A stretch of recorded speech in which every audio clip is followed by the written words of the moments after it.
夜晚11点啊，一个身材高挑、五官精致的年轻女人披着浴巾从厕所里走出来。她边用毛巾轻轻擦拭着黑色的长发，边走到位于11楼高的窗口边。她呀，是一个从农村出来的孩子，没有任何的背景和关系，凭借着自己的努力买下了一户海景房，那给父母那是挣足了面子。可惜她的父母呀，住了几天之后啊，又跑回老家去了。可是光鲜艳丽的背后，总有着不为人知的辛酸、丑陋和黑暗。这说话间呢，张雪的眼前突然闪过一张少女的脸，咯吱一声，厕所的门再次打开了。张雪跌落在地上。你没事吧？看了那个男人一眼，张雪干笑着摇头，表示自己最近太累了，没有好好休息而已。等到男人转过身去，张雪看着窗口，微微咬着嘴唇，心里暗暗地说道：小智，你别怪我，是你自己太傻，失去处子之身后跑去跳楼自杀。我不欠你的，我也不怕你。你要真是鬼，今晚来找我报仇吧。你在干什么呢？不知道什么时候，这男人走到张雪的身后。宝贝，我爱你。这男人却突然静止不动了。睁开眼睛一看，男人跪坐在张雪的身上，瞳孔放大，表情呆滞。这男人却突然静止不动了。睁开眼睛一看，男人跪坐在张雪的身上，瞳孔放大，表情呆滞。这张雪喊了几声，他都没有任何反应，像是中了定身术一般。愤怒的张雪正想咬开手腕的绳索，这男人突然动了，他掐住张雪的脖子，直接扇了4、5个耳光。疯了，你打我干什么？男人露出了一股蔑笑，阴声怪气地说道：你这种女人，为了钱有什么做不来的？他看了一眼床头柜的钱，咬牙说道：今天你可要好好伺候我。你快滚，老娘不做你的生意了，你别硬来，我老板可是……张雪本来想说出夜总会老板的名字，警告这男的别轻举妄动，可是已经迟了，手里拿着一条约1米长的褐色皮鞭，脸上露出阴森恐怖的笑容。最令张雪胆破心惊的是，她在这个男人的脸上竟然看到了少女的影子。10分钟之后啊，张雪浑身都是鲜血淋漓的鞭痕，疼得快要昏厥过去了。这个时候，男人走下床去，张雪心想，总算是结束了。谁知道，男人从厨房里走了出来，左手拿着一把刀，右手拿着一个瓶子。老板，我错了，你要多少钱我都给你，你不要再这么折磨我了。张雪哭着哀求道。男人捏住张雪的嘴，在她的耳边低声说道：我不要钱，如果你能还我一条命，我就可以放过你。张雪睁大双眼，想要不顾一切的大声吼叫，却被男人再次塞住嘴巴。男人面不改色的在张雪脸上划了几刀之后，漂亮的脸蛋顿时像扯烂的画布。这还不算完，男人邪笑着把盐洒到了张雪的身上。本来快要昏厥的张雪被钻心的疼痛刺激到完全清醒。我要把所受的痛苦100倍的偿还于你。男人低声怒吼，血迹浸染了整张米白色的床单。浑身浴血的男人走下床去，随后就走到窗边，张开双手，像小鸟一样飞了出去。究竟这世上有没有鬼？你是无神论者，你不相信鬼怪？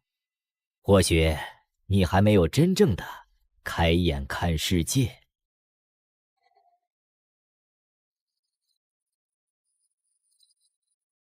在这个张雪死之前啊，那个男人还拿过一种长管子，准备给他灌。突然间，一阵听起来便知是故意的咳嗽声传进了几个人的耳朵里。一个50多岁的老头坐在偏僻的角落里，抱着双手，闭目养神，对陈寒所说的鬼故事是丝毫的不感兴趣，与陈寒等人也是格格不入。怎么，老李，你也想听啊？别装模作样了，快过来一起听吧。小伙子，祸从口出这话听过没？小心乱说话，回头被人切了舌头。这不知道为什么，这房间里的温度都下降了好几度，所有人都打了个寒战。正当陈寒想要解释，只是打个闷子，这老李头再次闭上眼睛，仿佛从来就没有开口讲过话。这个时候，一个30多岁的中年人走进房间里，所有人顿时闭上嘴巴。中年男人捏着他的耳朵责备道：你个混蛋，给老子记住，你进来是做保安，不是做老板的，整天在这里插科打诨，快滚去巡视！哎呀，得了，我知道了，知道了。呸！等老子哪天发达了，一定在这里买座房子，然后天天的在你面前晃悠，看你还敢不敢生气。哼！哎，也怪自己没本事啊。这陈寒呢，打小父母双亡，靠着亲戚左凑右借的钱，读完了9年义务教育，成绩也不理想。陈寒干脆跑到市区里打工，不是做服务员就是送快递。这经理见他年纪小，还经常的克扣工资。就在1周前，陈寒路过这个名叫江南城的小区，看到门口贴出一张招聘告示，要求很简单，月薪3500元起啊！陈寒当时2只眼睛都发亮了。要知道 ZL 市本科毕业生也才3000左右啊。陈寒呢，啥本事没有，唯独就是胆子大。以前在村子里的时候，经常穿过墓地去别人的地里偷东西吃。你说这人胆子大不大？陈寒来到了江南城物业的办公室，王小姐让陈寒填了份简历，简单的说了一下情况。虽说这陈寒文凭不高，可是口才还不错。经理很快的批准了陈寒入职。签订合同的时候，陈寒试探性的问道：“王姐，为啥咱江南城的工资这么高？好像还没几个人来报名啊？”工资再高也得有命花呀！哎，你哪来那么多废话？赶紧签了合同就去领制服，不想干就滚蛋！我就是随便问问，随便问问。陈寒小声嘀咕了2句，赶紧在合同上签了字。这正要离开的时候，又被王姐喊住。这王姐拿出一份保险单让他签名。陈寒看了2眼，心里咯噔了一声，这可是价值100万的人身意外险啊！这可是价值100万的人身意外险啊！这次陈寒学聪明了，没再多问，直接签名。反正对于他呀，是百利而无一害。陈寒到人事科报到，录了指纹，再辗转来到了保安值班室。这保安队长叫宋国明。得知陈寒只有16岁，宋国明脸色大变。哎，我说，你真想好了要来这里当保安？这里工资高，福利好，为什么不呢？哎，明哥，是不是有什么不对劲的地方啊？没什么，这里挺好的。等换了衣服，我带你去看看你负责的区域吧。1周下来，这陈寒凭借着出色的讲鬼故事的能力，很快的就和其他的保安混熟了。不过他在江南城待的时间越久，就越觉得有些古怪。所有保安都是需要轮值的，每隔一段时间换一个地方，而陈寒只需要负责小区内其中一栋4E3楼房就可以了。他觉得还是有点不对劲。看似是陈寒占了大便宜，可他不傻，这其他保安一点都不嫉妒自己，眼神中反而透出一种可怜的感觉。所以啊，陈寒这几天一直想着搞清楚事情真相，可惜并没有人肯说出真话，都是敷衍了事，说他年纪小，多照顾照顾他罢了。说起这个小区啊，整个江南城分为 A、B、C、D 4个区域，每个区域有3到5栋楼房。陈寒负责巡视的是 C3。这一天呢，当他走过 C2时，突然看到一个鬼鬼祟祟的身影。妈的，敢来老子的地盘灭火，看来你是活得不耐烦了。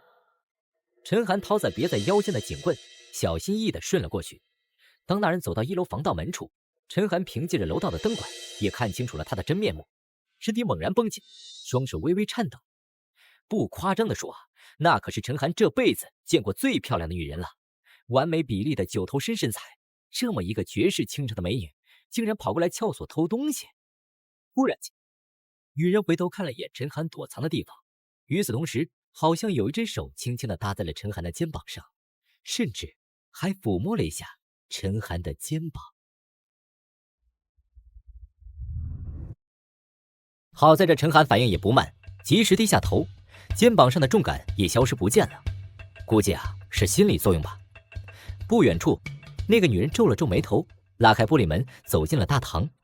这真是知人知面不知心呐！这么漂亮的女人竟然做起贼，不行，我一定要抓住她，再劝她改邪归正。到时候她也许会感激我，说不定会以身相许呢。嘿嘿嘿。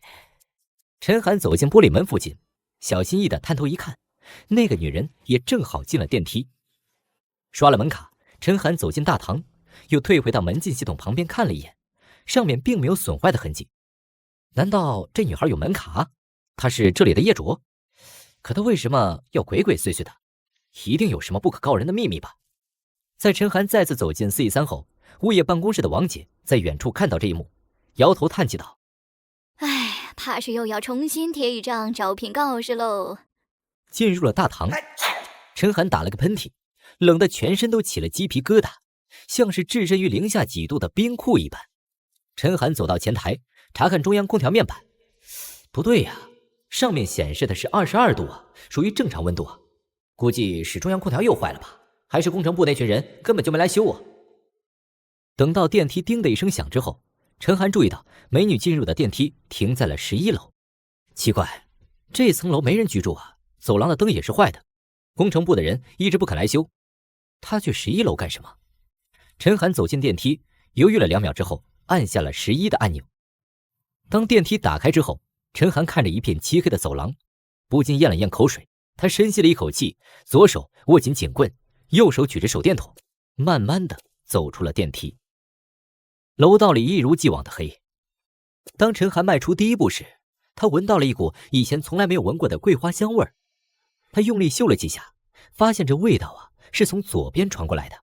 C3 这栋楼共有22层，每一层正中央有2部电梯，左右两侧各一条逃生通道。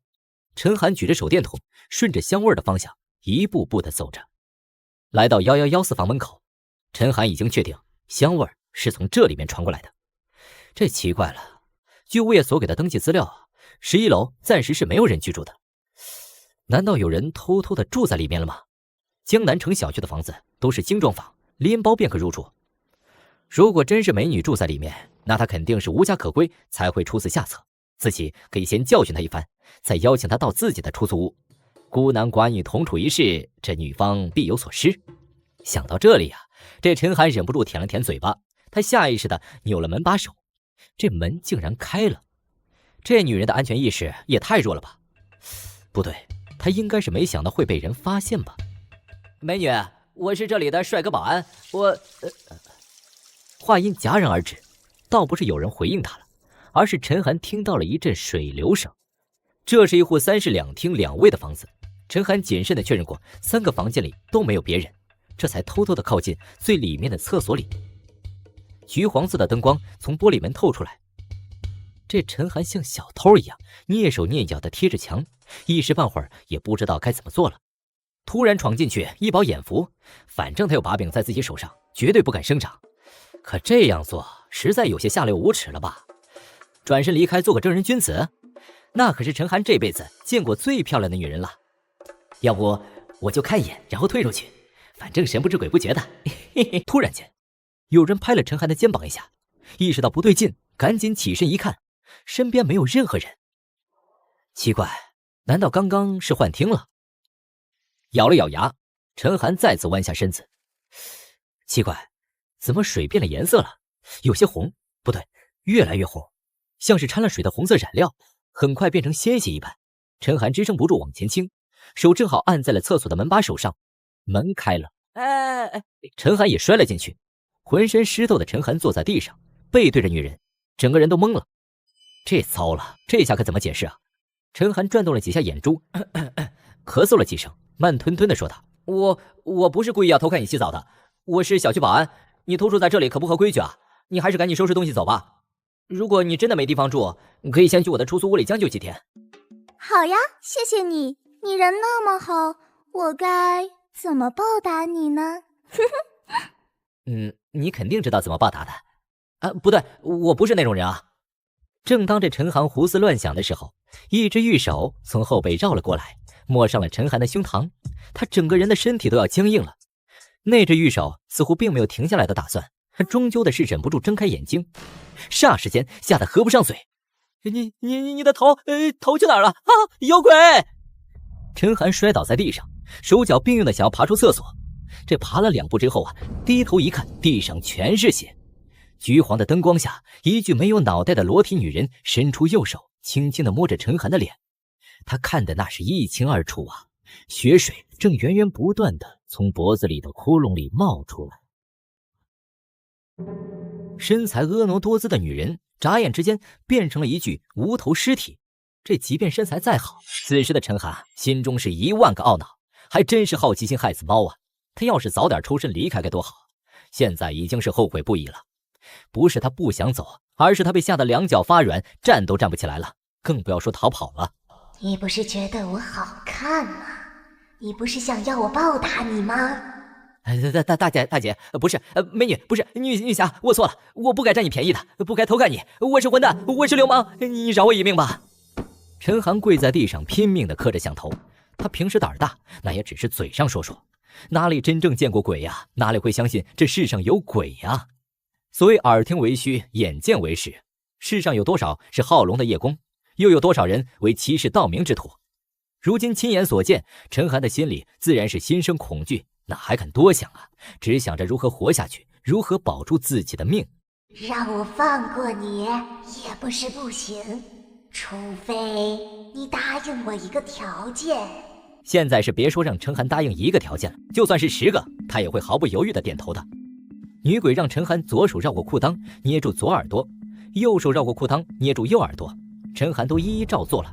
这个姿势啊，着实是难受啊。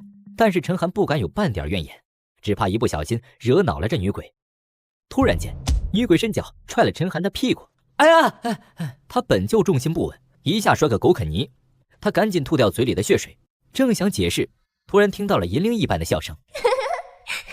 他屏住呼吸，慢慢的转过身子，那具无头女尸消失得无影无踪了，取而代之的是一个身材姣好的气质美女。她的穿着和楼下的美女一模一样，上半身卡通 T 恤，下半身超短热裤，五官也是很精致，而且有一种很特别的气质。可是两个人明显长得不一样啊，楼下的美女是披肩长发，而眼前的这个女孩扎着马尾。慢着，目前最重要的是弄清楚眼前站着的是人还是鬼。陈寒咽了咽口水，不知哪里来的勇气，直接伸手摸了一把女孩的小腿，很滑很细，而且还有体温，反倒是马尾女孩吓了一跳，脸上露出厌恶之色，恼怒道：干什么？还真是色心不改。你是人？我不告诉你。你为什么要耍我呀？谁让你起色心的？要不是你想偷看别人洗澡，又怎么会中计上当？哼，完全是你咎由自取，好不好？我呢，只不过略施一点障眼法，让你受点教训，不过分吧？不对呀，陈寒回想起刚才的那一幕，他确实是看到了一具无头尸体和满地的血水。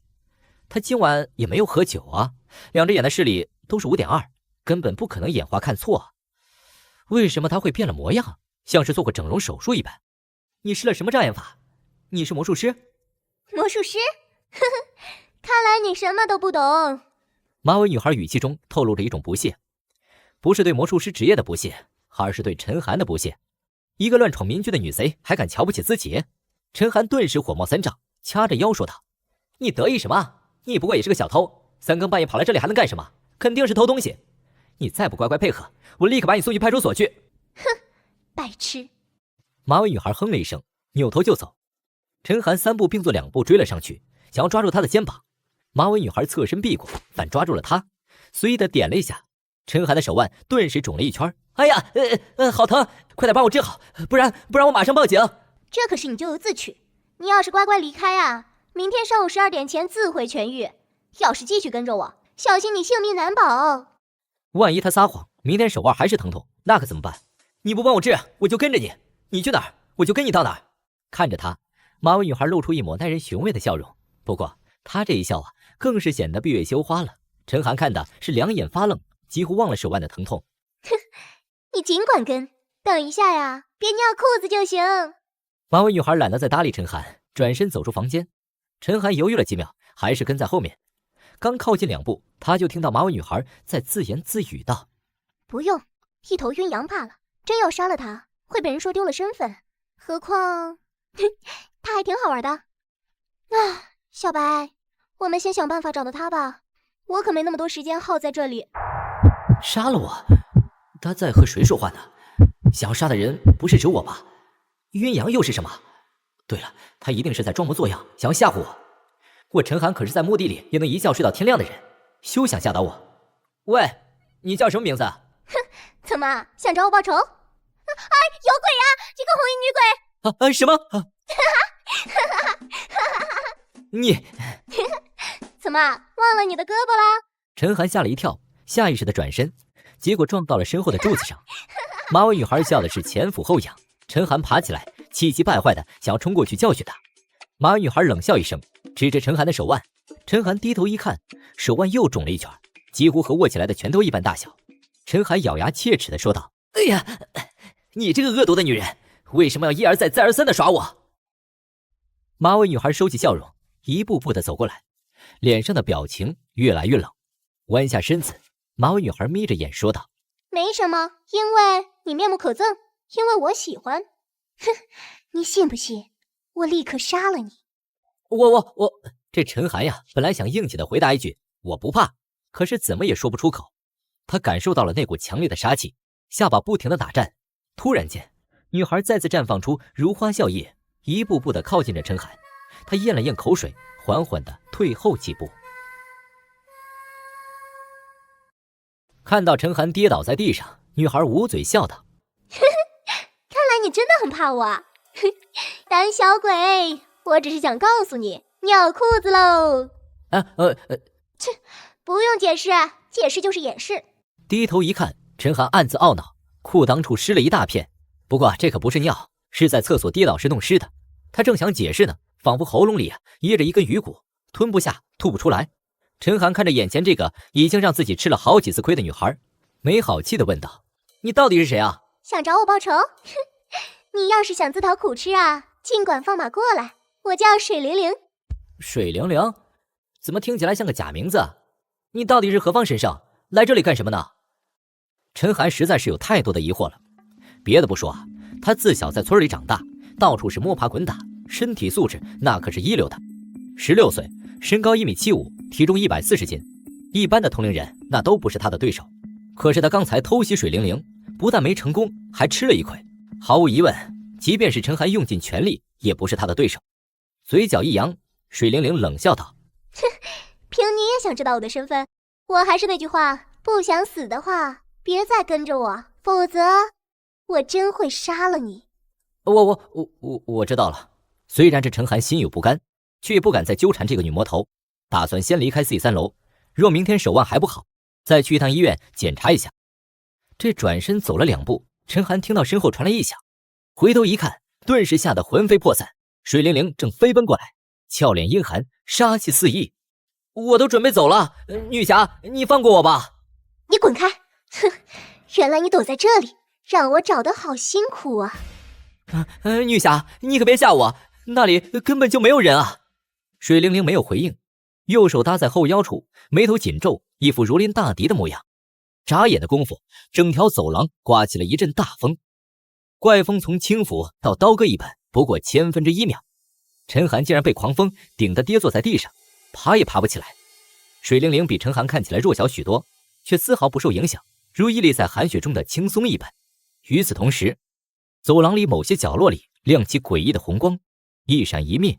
陈寒隐约的在红光中看到了一些恐怖的面孔，那些面孔上的皮肉已经溃烂，流出恶心的黄绿色脓液。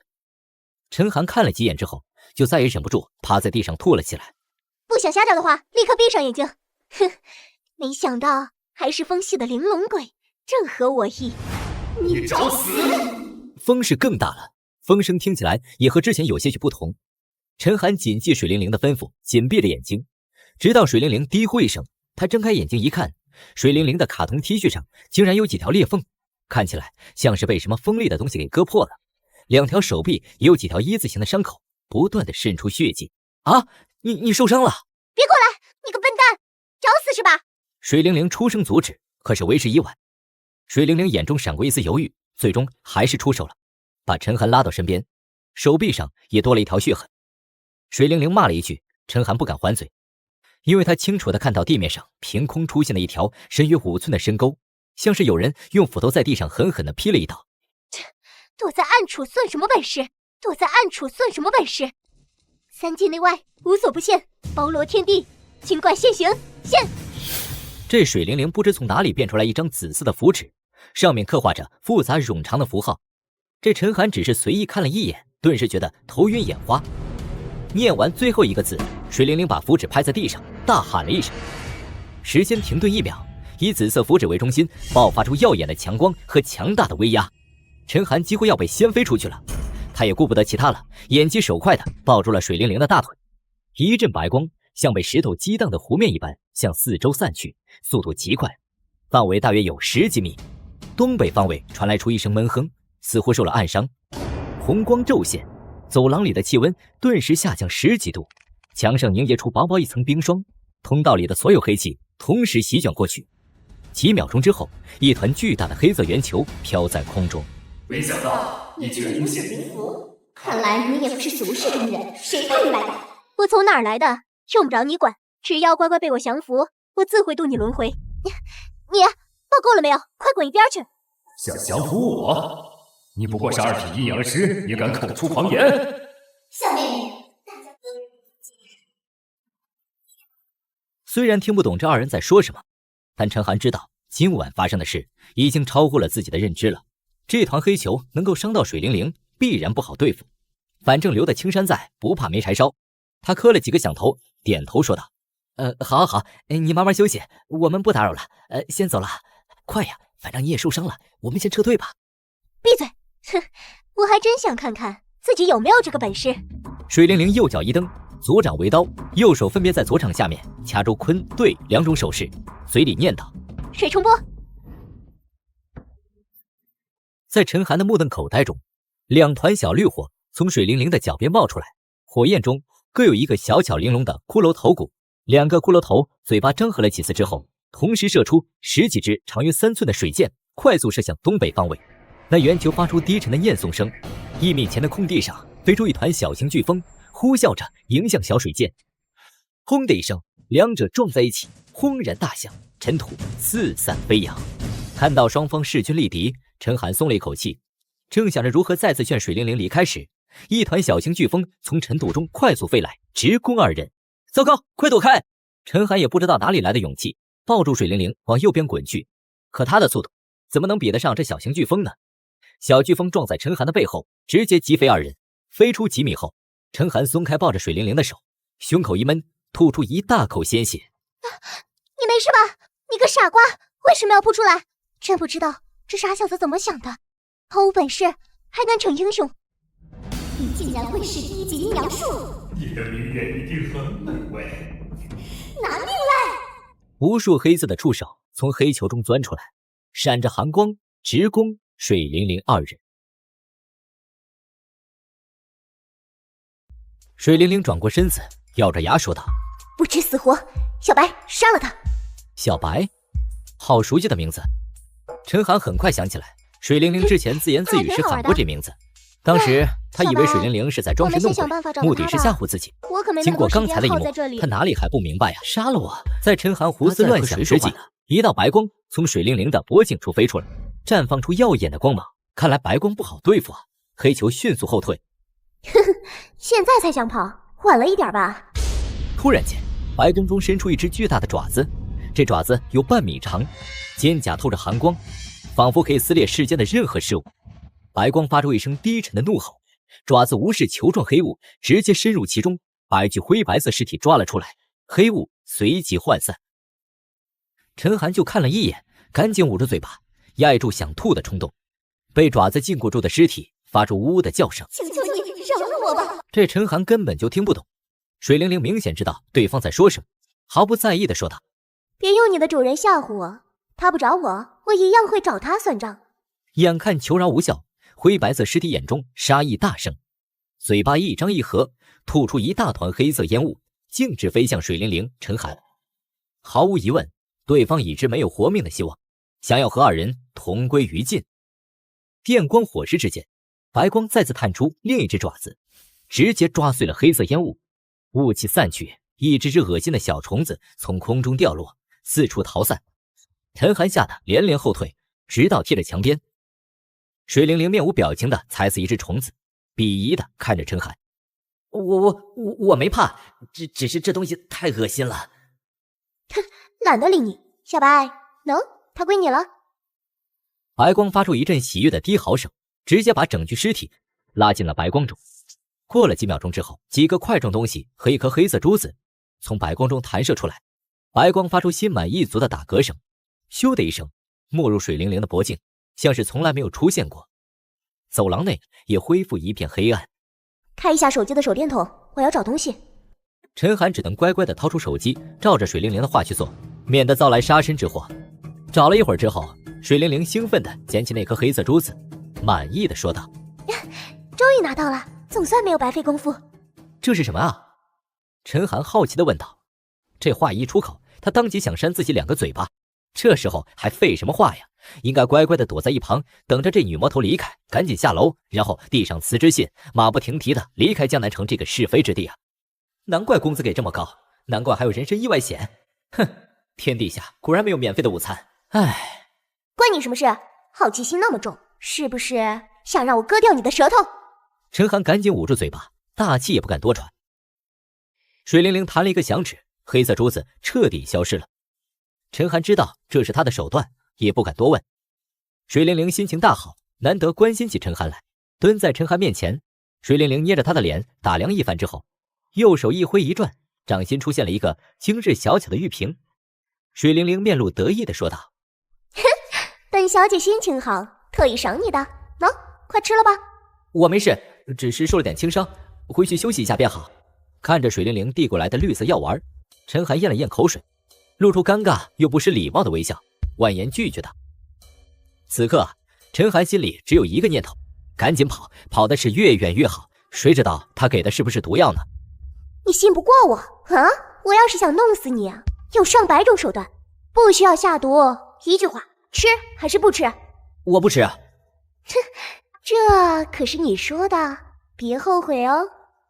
这陈寒呐，也是个心高气傲之人，即便这水灵灵本事再大，也是个女孩啊，凭她也想威胁陈寒，没门儿。水灵灵收起药丸，正当这陈寒暗松一口气之时，水灵灵突然转身，在陈寒的天府穴点了一下。陈寒很快的就感觉到胸口传来一阵阵的闷痛，仿佛被什么重物压着，几乎快喘不过气来，想吐也吐不出来。他勉强站起来，走了2步，再次的摔倒在地上。肯定是这水灵灵在自己身上动了什么手脚。他对水灵灵怒喝道：“你干什么？你刚才干了什么？”“没什么，想让你受点教训。哼，从来没有人可以拒绝本小姐。”“你个疯女人，老子招你惹你了啊？亏得我刚才好心救你，难怪别人说黄蜂尾后针最毒妇人心。你蛇蝎心肠，你蛮横无理。你像你这样的女人，永远也不会得到别人的疼爱，注定孤独一生。”“你再说一遍。”“我。”一直面无表情的水灵灵听到陈寒最后一句咒骂时，脸色大变，含着脸对着陈寒。话音未落，那道熟悉的白光从水灵灵的脖颈处一跃而出，杀意大动。这陈寒暗暗懊恼，难怪老人常说祸从口出，明知道这女人心肠歹毒，杀人不眨眼，何必再招惹她？可是现在道歉会不会显得自己太怂太孬种了？算了，脸面什么的也无所谓了，反正这里也没别人，总好过丢个性命。白光一闪，彻底消失了。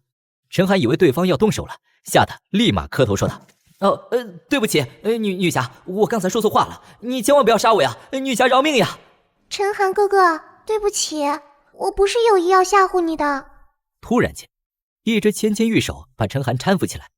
陈寒惊魂未定的转头一看，水灵灵正温柔的看着他，脸上还有着几分愧疚。他赶紧揉了揉眼睛。水灵灵分别在陈寒的手腕和后背的至阳穴点了一下，陈寒吓得后退几步，生怕这个女魔头又下什么毒手。奇怪，陈寒察觉到手腕已经消肿了，胸口也不再闷痛，抬头看着水灵灵，犹豫地问道：“你又想怎样啊？”“陈寒哥哥，我错了，之前不该那样对你。喏，这是坤元丹，可以治愈一般的内伤，如果无伤吃下，还可以强身健体，延年益寿呢。”“你确定是延年益寿，而不是短寿丧命？”陈寒总觉得这水灵灵不怀好意，哪敢相信这是丹药？再说了，他可是看过不少新闻啊，世界上根本就没有炼丹这一说，那些都是江湖术士骗人的把戏。可他要是不吃，这水灵灵会不会再次翻脸？正当这陈寒犹豫着要不要赌一把时，水灵灵拿起一颗丢进嘴巴里，嚼了几下，咽了。他张开嘴巴，又嘟着小嘴说道：“啊，陈寒哥哥，你现在可以相信我了吧？”让陈寒最为震惊的不是水灵灵吞下丹药自证清白，而是他的态度和之前截然不同，可以说是完全相反，像是2个不同的人。陈寒心中闪过一个念头，顿时吓得腿脚发软。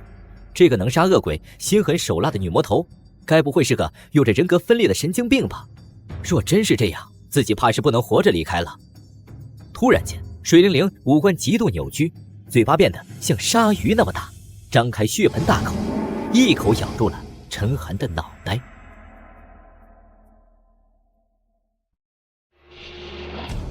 陈寒哥哥，你怎么一脸的汗？快吃了这粒丹药吧。好，好。陈寒喘着粗气，回过神来。陈寒意识到刚才是幻觉，仍下了一身冷汗。这水灵灵啊，是太过于喜怒无常了，真不知道他呀，何时善解人意，何时化身魑魅魍魉。水灵灵把丹药递到陈寒的嘴边，他无奈地张嘴咽下。相比于之前蛮横霸道的水灵灵，现在看似温柔可爱的他，更让陈寒是胆战心惊啊！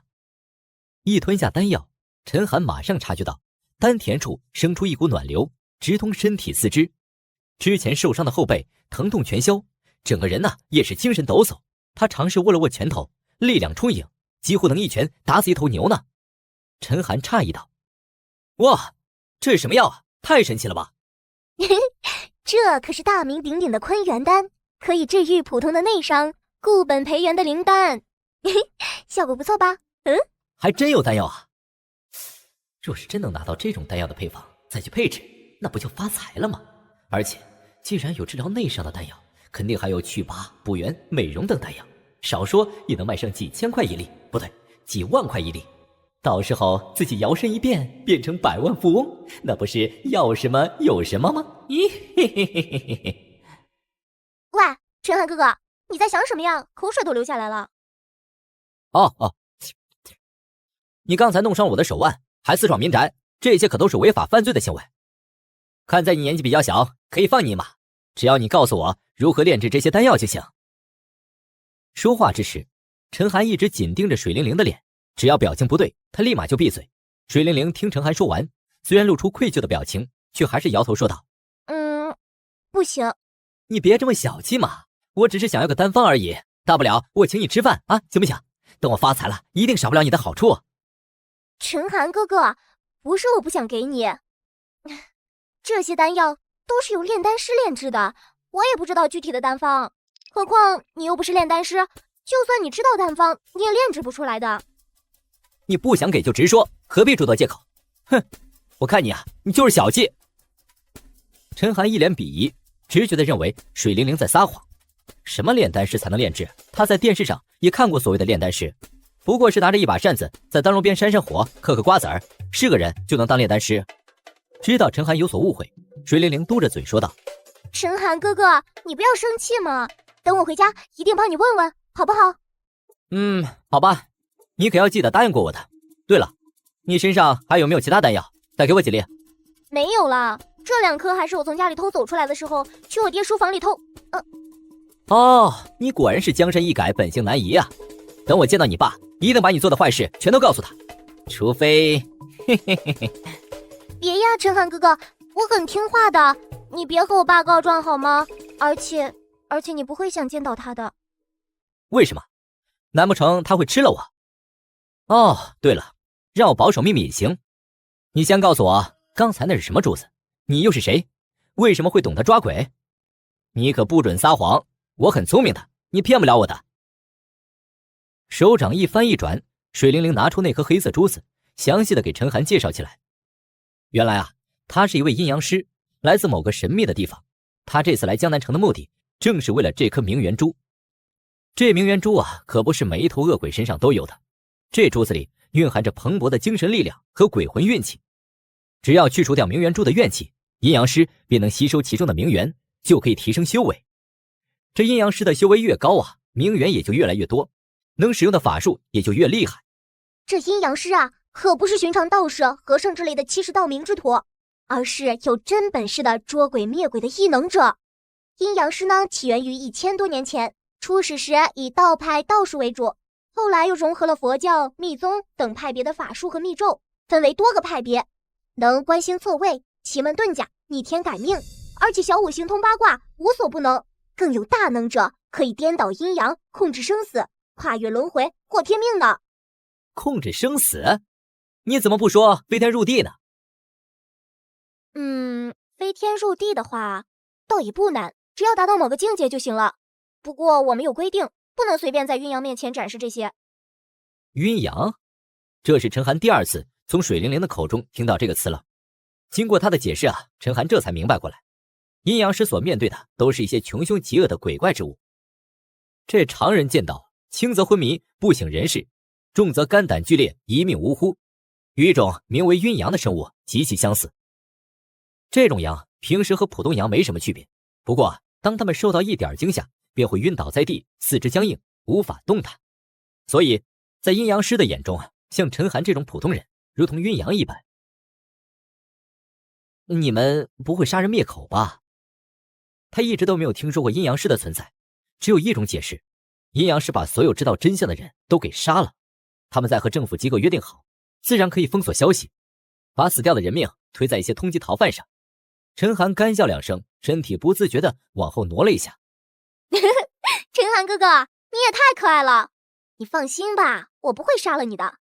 除了杀人，我们还有很多手段可以让一个人忘掉他所看到的事，而且没有任何痛苦哟。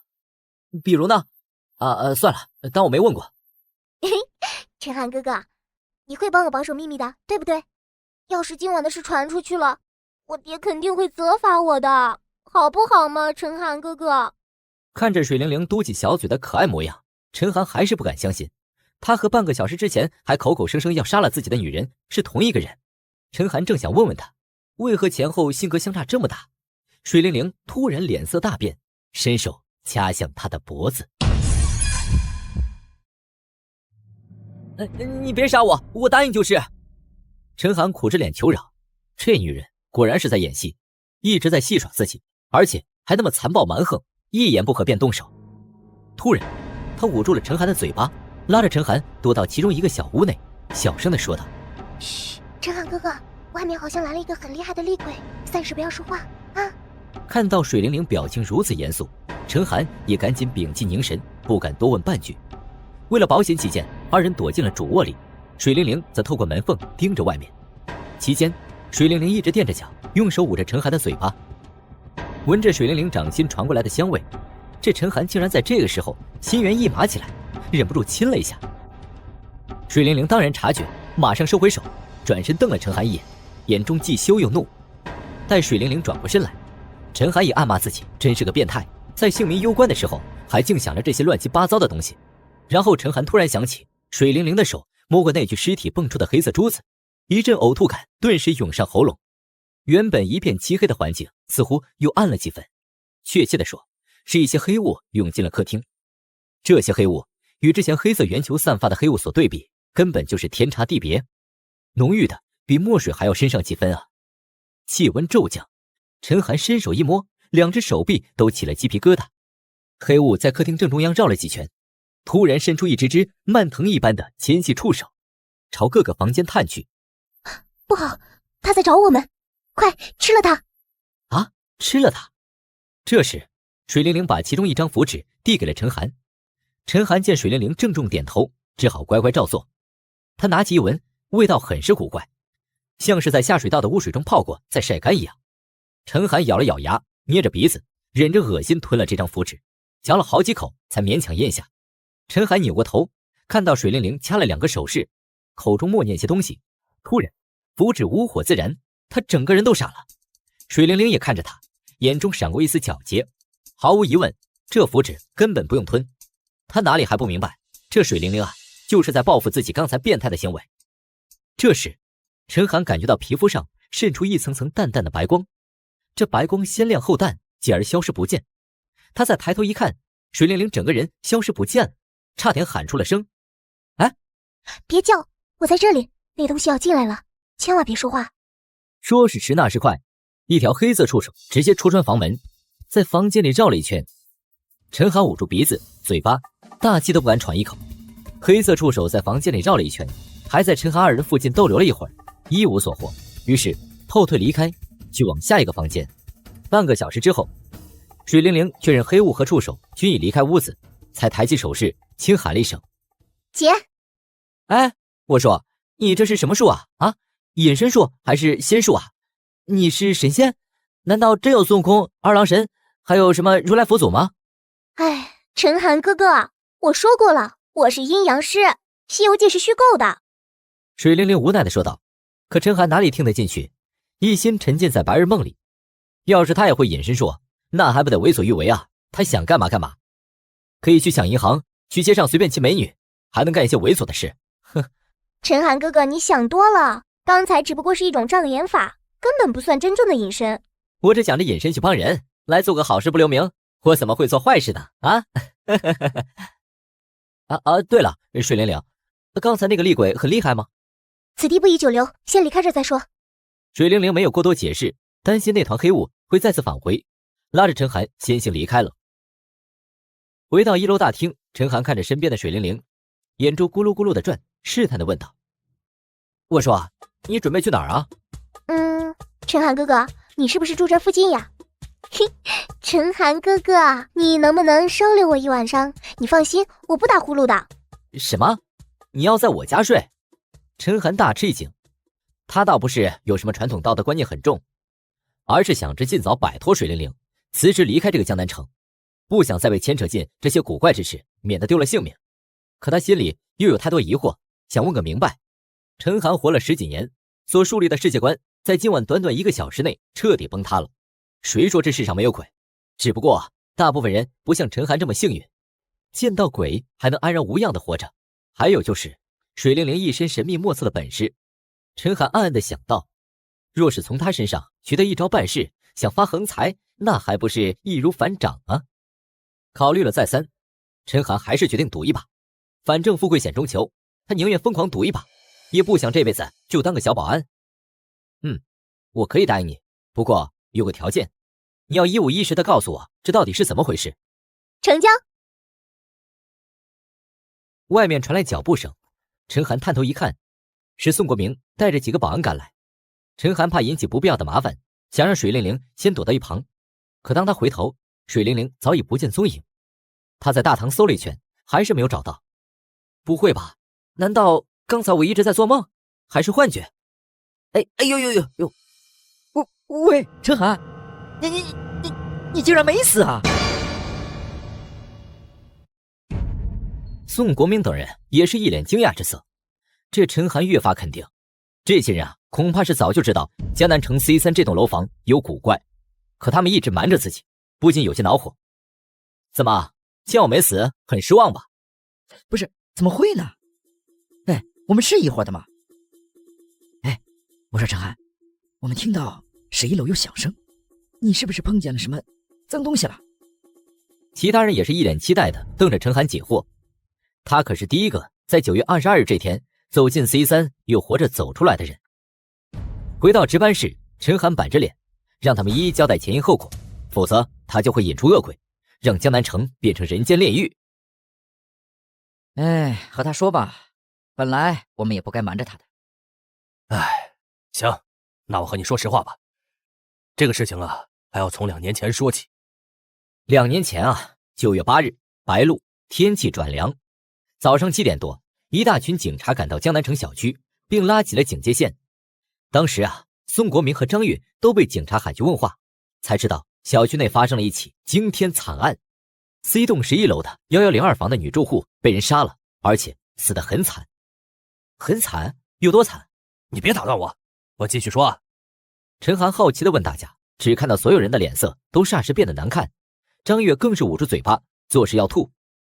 当时啊，住在1102房的是一个漂亮女孩，叫陈芳倩。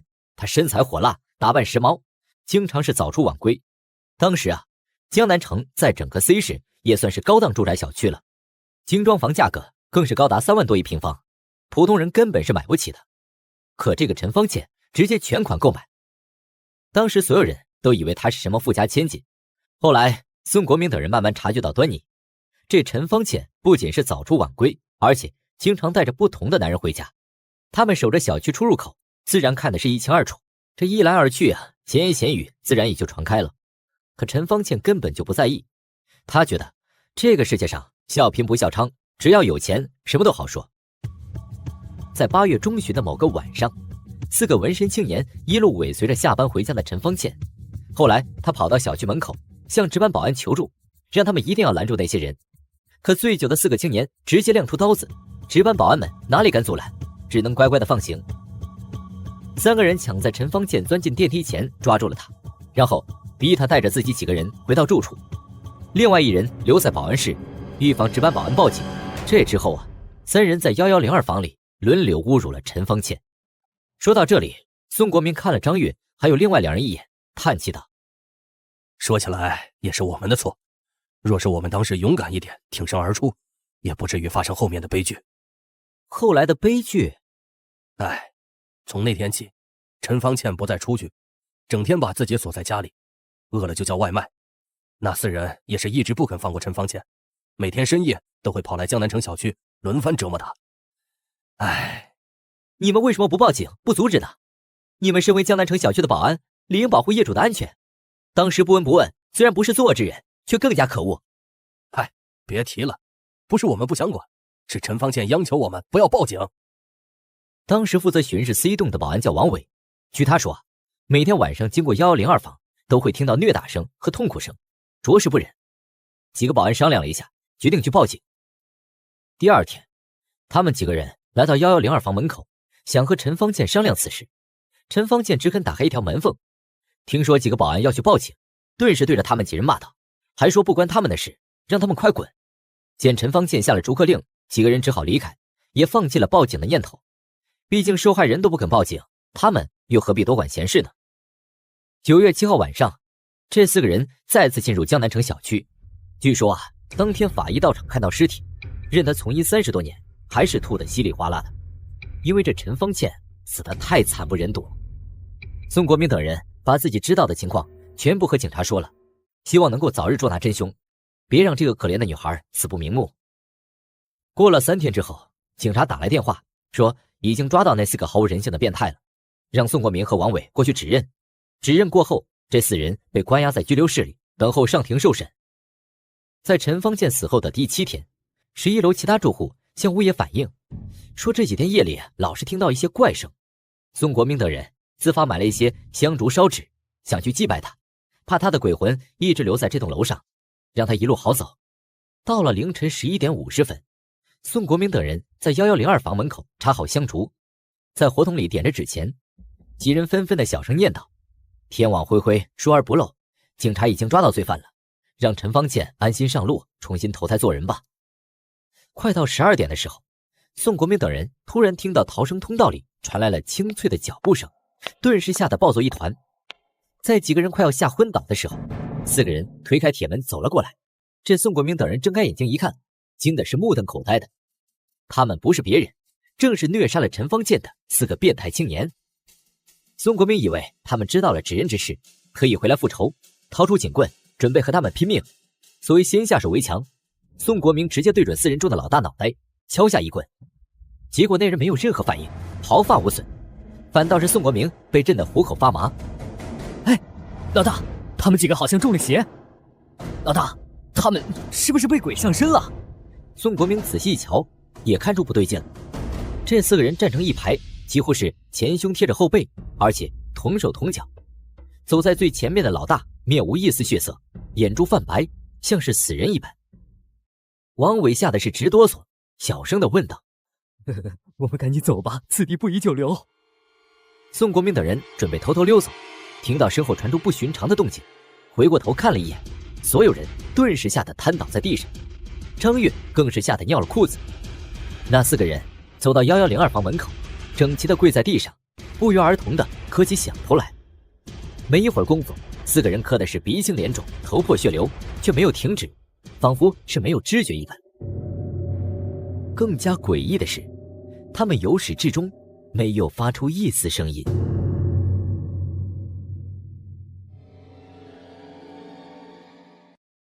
磕了得有10分钟，这4个人再次站起身来，两两对立，同时从腰后拿出一把锋利的西瓜刀，捅进对方的肚子，又横向划了一刀。除了宋国明，其他几人全部弯腰吐了起来，还有人直接晕了过去。更加诡异的是，这4个人由始至终保持着沉默，没有说出一句话，连句哼声都没有。但是宋国明等人清楚地看到，这4个人的面容不断的抽搐，明显是有知觉的，只是他们说不出来。陈方倩，够了吧？你直接杀了他们吧，何必这样折磨他们呢？宋队，你别管了，小心惹恼了他，连你一块杀了。突然间，王伟双脚离开地面，整个人慢慢悬浮。他伸出双手在空中乱抓，可惜抓不到任何借力的东西。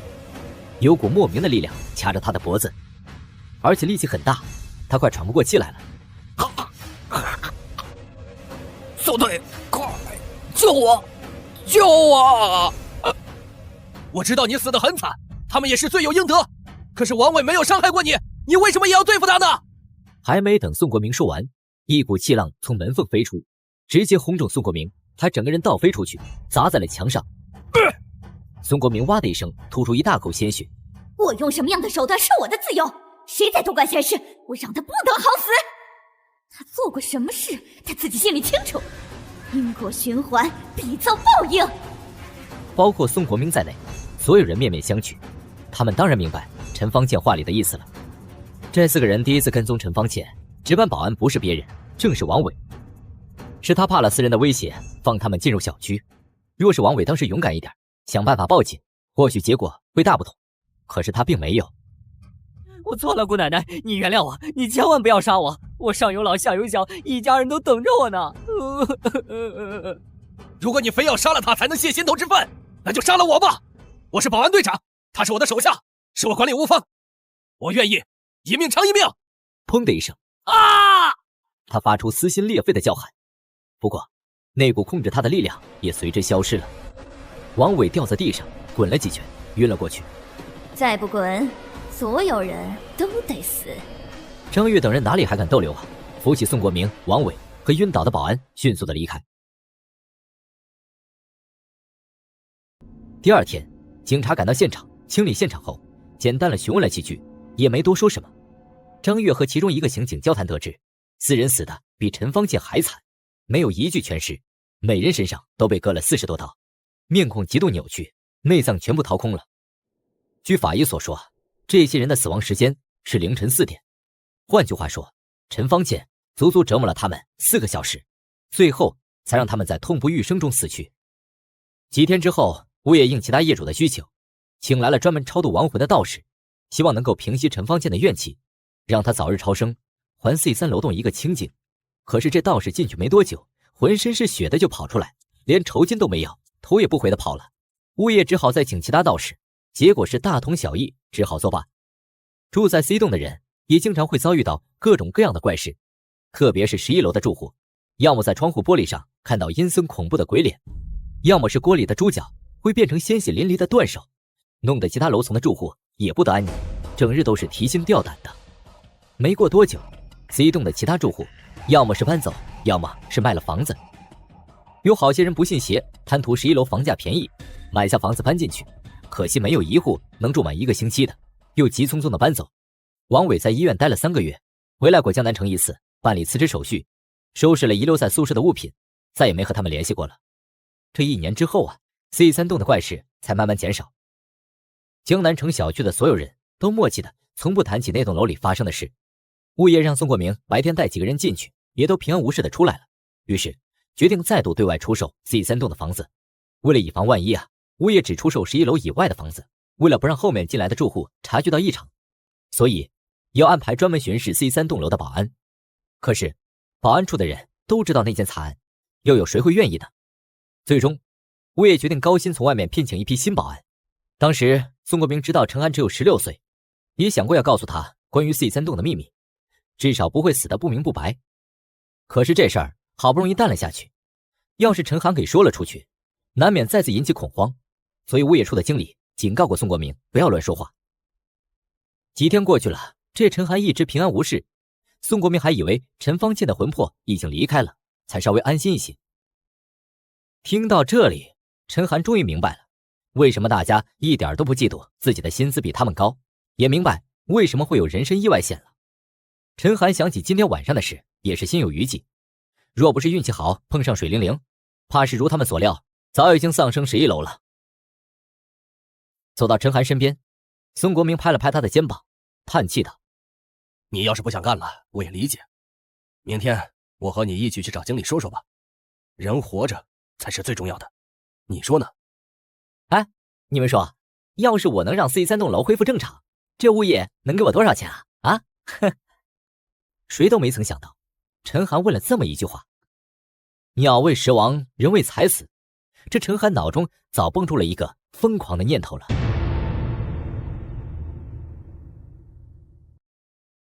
所有人都愣住了，不明白陈寒这话到底什么意思，或者是不敢相信他话里的意思，要么觉得这孩子吓傻了，要么觉得他是痴人说梦话。那可是怨气不散的厉鬼，杀人不眨眼的恶灵啊！陈寒他凭什么本事消灭他？虽然他们并不知道陈寒今晚为何能够平安无事，可是也不相信他有捉鬼的能耐啊，否则何必来这江南城做一个小保安呢？哎，没发烧啊？不会是被鬼上身了吧？说鬼话吧？滚！老子正常的很啊！其他人露出恍然大悟的表情，赶紧躲到一旁去，像是陈寒真是得了瘟疫一般。十几分钟之前，陈寒第一次见识到了传说中的鬼怪之物，幸运的死里逃生，确实想着有多远走多远。可是他现在已经改变主意了。没事儿，这不是有水灵灵做靠山吗？以他的手段和本事，要收拾陈方剑这种厉鬼，应该问题不大吧？那既然如此，他为何不趁机拼一把？输了大不了赔上性命，若是赢了，这辈子都不需要挨穷受苦了。所谓啊，人有多大胆，地有多大产。况且他见识过水灵灵的本事和宝贝，自然是信心满满。这宋国明原本对陈寒有几分内疚，毕竟啊，他才16岁，若是糊里糊涂的就这样死在了 C3，真是冤枉白来世上一遭啊！所以想着再劝劝，毕竟啊，年轻气盛，容易冲动。陈寒，你确定不是在开玩笑吧？你可要想清楚，这是性命攸关的大事儿。对呀，要是赚了钱丢了命，你也花不了啊。你还是辞职吧，或者申请换一个负责区域，我们帮你和张经理说说。大家伙给陈寒出主意，有些人和宋国明的想法一样，心存善意，有些则是担心陈寒胡来，惹恼了 C3的厉鬼，担心城门失火，殃及池鱼。说透了，没有人相信陈寒能灭杀了这厉鬼。这个时候，一直坐在角落里默不作声的老李头蔑笑了一声，淡淡的说道：哼，年纪轻轻不知天高地厚，也敢大言不惭。你也累了，快回去休息吧，好好睡一觉。什么大言不惭啊？你们都把我看扁了是吧？那行，咱们骑驴看唱板，走着瞧。年少气盛的陈寒拍了拍胸脯，就走出了值班室。值班室门口一阵凉风刮过，陈寒打了个哆嗦，暗暗地想到，那陈方倩不会追出来吧？水灵灵呢？他人怎么不见了？不会是逃跑了吧？要是他不帮忙，明天这可怎么收尾啊？海口可都夸出去了。在小区里转了几圈之后，陈寒始终没有看到水灵灵的身影，心里是越来越慌张。可惜分开前不记得要手机号，现在也不知道去哪儿找他。不知不觉，陈寒又走到了 C3 附近。难道他又偷偷溜进去了？要不进去找找？哎，算了吧。回想起今晚的一幕幕，陈寒最终还是没有勇气再踏进去，只好叹着气离开了小区。陈寒住在附近一个城中村里，村民建了6层高的楼房，专门出租给像陈寒一样的年轻人，还有电梯，性价比不错。一室一厅，有空调，1个月也才500块钱。这陈寒为了便宜选了6楼，6楼总共有7户。陈寒走出电梯，看到了最靠近自己的那屋门口停了2双鞋子，眉头紧皱，忍不住叹了口气，嘴里呢喃道：哎，今晚怕是又睡不了安稳觉了。进了屋，陈寒洗了澡，顺便洗了衣服，在阳台上晾好，转过身子，吓得一屁股坐在地上。这水灵灵正坐在客厅的沙发上，拿着一个苹果，吃的是津津有味呢。你怎么进来的？你怎么知道我住在这里啊？我想找到你，自然有办法。至于进来，很困难吗？陈寒记得自己明明反锁了门，不过想想也是，以水灵灵的手段，一道普通的门哪里能拦得住他呀？陈寒问起他刚才去哪儿了，一直没找到。当时宋国明等人赶到时，水灵灵不想暴露，所以躲了起来，一直跟在陈寒背后，直到他们进了保安值班室。小白告诉水灵灵最好别进值班室，那里有危险。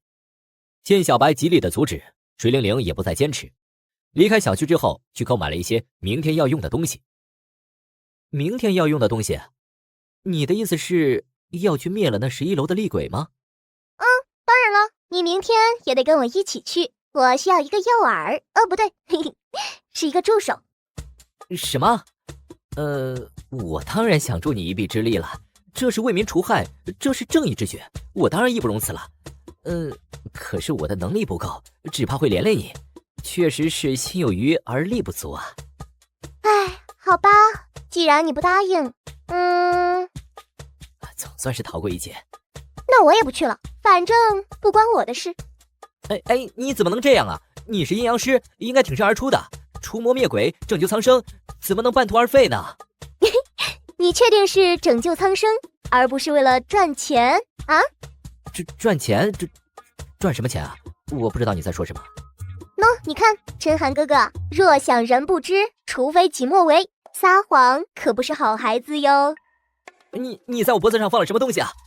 这是什么？这是一种小法术，我还给它起了个名字，叫小坏蛋，嘿，可爱吧？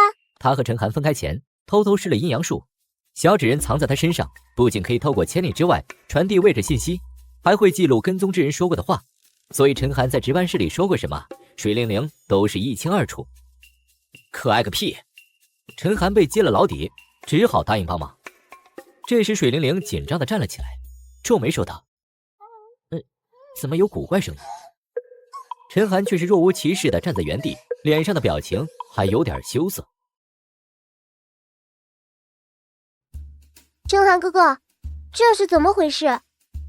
小白，你知道那是什么吗？毫无疑问，这是住在隔壁屋子的情侣的日常活动。陈寒已经是见怪不怪了。不过呀，平时他都是一个人，今晚可不同。这孤男寡女的共处一室，又听着这些干柴烈火的呻吟，难免气氛怪异。哎呀，你就别问了，那女人没事儿，你捂着耳朵就行了。可陈寒越是吞吞吐吐，这水灵灵就越是好奇他有什么难言之隐。在水灵灵的撒娇攻势下，陈寒看得出他不是故意在捉弄自己，而是真的不谙世事，勉为其难的小声的说了几句。明白过来怎么回事之后，水灵灵的脸噌的一下红了，像火烧云一般，也像是红苹果，让人忍不住想咬一口的感觉。虽然这陈寒只有16岁，勉强也算是血气方刚的男人，而水灵灵先前为了问出答案，特意挽着陈寒的胳膊撒娇。听着萎靡之声，闻着水灵灵身上的香味儿，陈寒自然是想入非非，身体也有了些异样啊，你懂的。说也奇怪，这水灵灵身上的香味儿与一般女孩带有的香水味不同，而是类似于檀香，让人凝神静气，心畅神怡，让人忍不住想多闻一会儿。不过呀，水灵灵身上的秘密那么多，这香味异于常人也算是正常。察觉到陈寒身体的异状，水灵灵像是受了惊吓的小猫一样跳到一旁，嘟着嘴，明显是坐立不安。这更令两人尴尬的是，隔壁屋子的鱼水之欢声此起彼伏，一浪接着一浪，远远没有停止的趋势。时间不早了，要不早点休息吧？陈寒哥哥，你别乱来，我可不是好欺负的。没，我没别的意思。虽然我不是什么正人君子，却也不是流氓坯子。你进房间休息吧，我在客厅沙发，你把门关上，应该可以少受点干扰。那好，陈寒哥哥，你晚上可不要乱闯哦，否则我可不保证会发生什么事。哼！干笑了2声，陈寒无奈的点头，再三保证自己没有任何非分之想。待水灵灵关上门，陈寒才松了一口气。若是他继续留在客厅，真不知道自己还能克制多久。毕竟这水灵灵的样貌、身材，那可都是千里挑一的上品呢。再加上那副害羞懵懂的可爱模样，真的是让人……哎，拍了拍脸，陈寒暗骂自己是真的疯了。水灵灵是什么人啊？他可是阴阳师啊，连鬼都能对付。若是自己真有什么歹念，怕是还没靠近3尺之内，就已经被折磨的求生不得，求死不能了。哎，对了，等明天灭了陈方剑，我便会有很多很多的钱。到那个时候，还怕没有女人吗？呵呵呵呵。叫你们都不信我，明天等着被打脸吧！哼！陈寒在幻想着明天如何在宋国明等人面前扬眉吐气中沉沉的睡去了。凌晨5点多，陈寒在半睡半醒中听到有人开门，不过他太困了，也懒得理会。过了几个小时，陈寒再次被阳台噼里啪啦的响声吵响，怕水灵灵拆了房子，赶紧爬起来了。还没等陈寒开口，水灵灵端着一个盘子，可爱的笑道：“陈寒哥哥，你起床啦，快尝尝我给你做的早餐吧，这可是我给你的奖励，要全部吃光哦。”奖励？什么奖励啊？你昨天很乖，没有做坏事，所以这是给你的奖励。你快去洗把脸，出来吃早餐吧。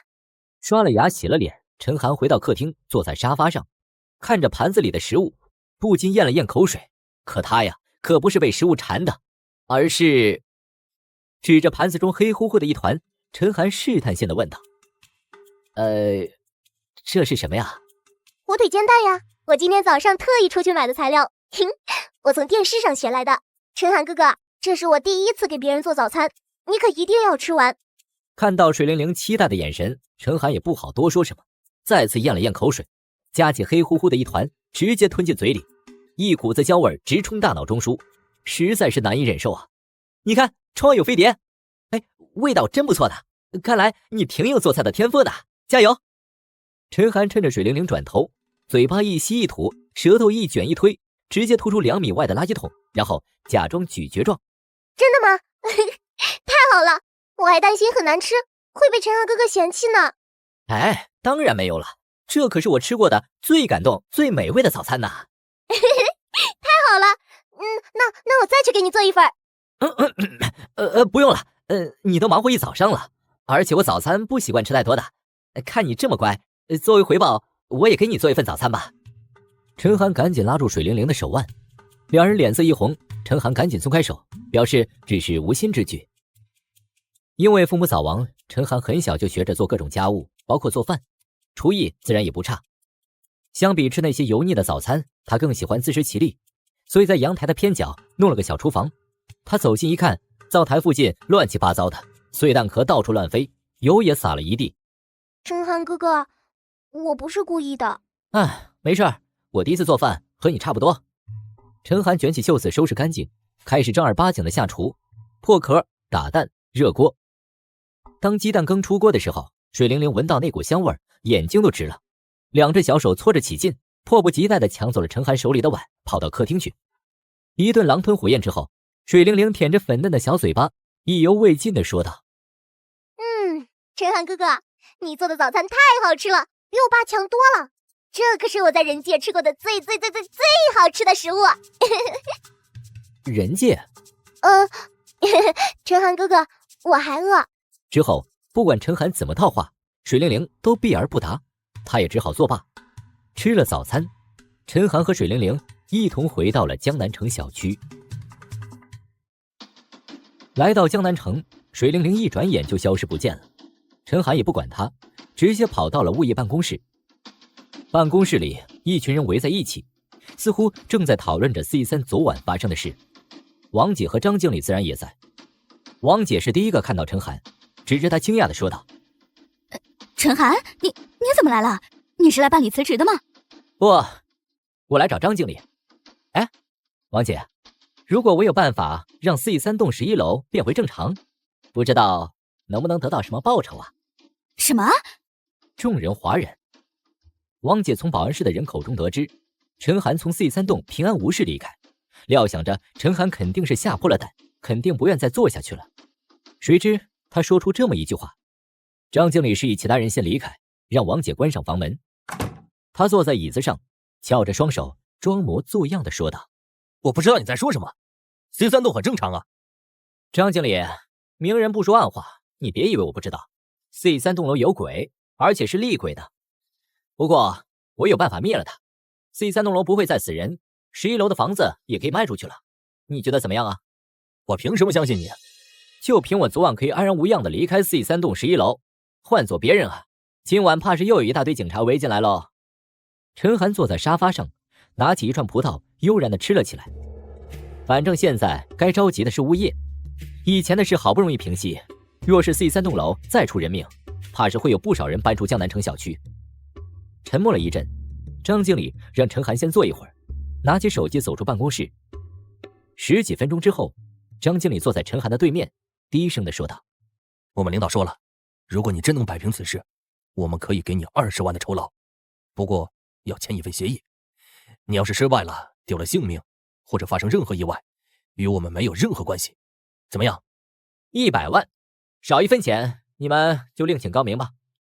陈寒也不笨，早打听过，物业之前找一些道士来做法师，均是10几万的费用，而且还治标不治本。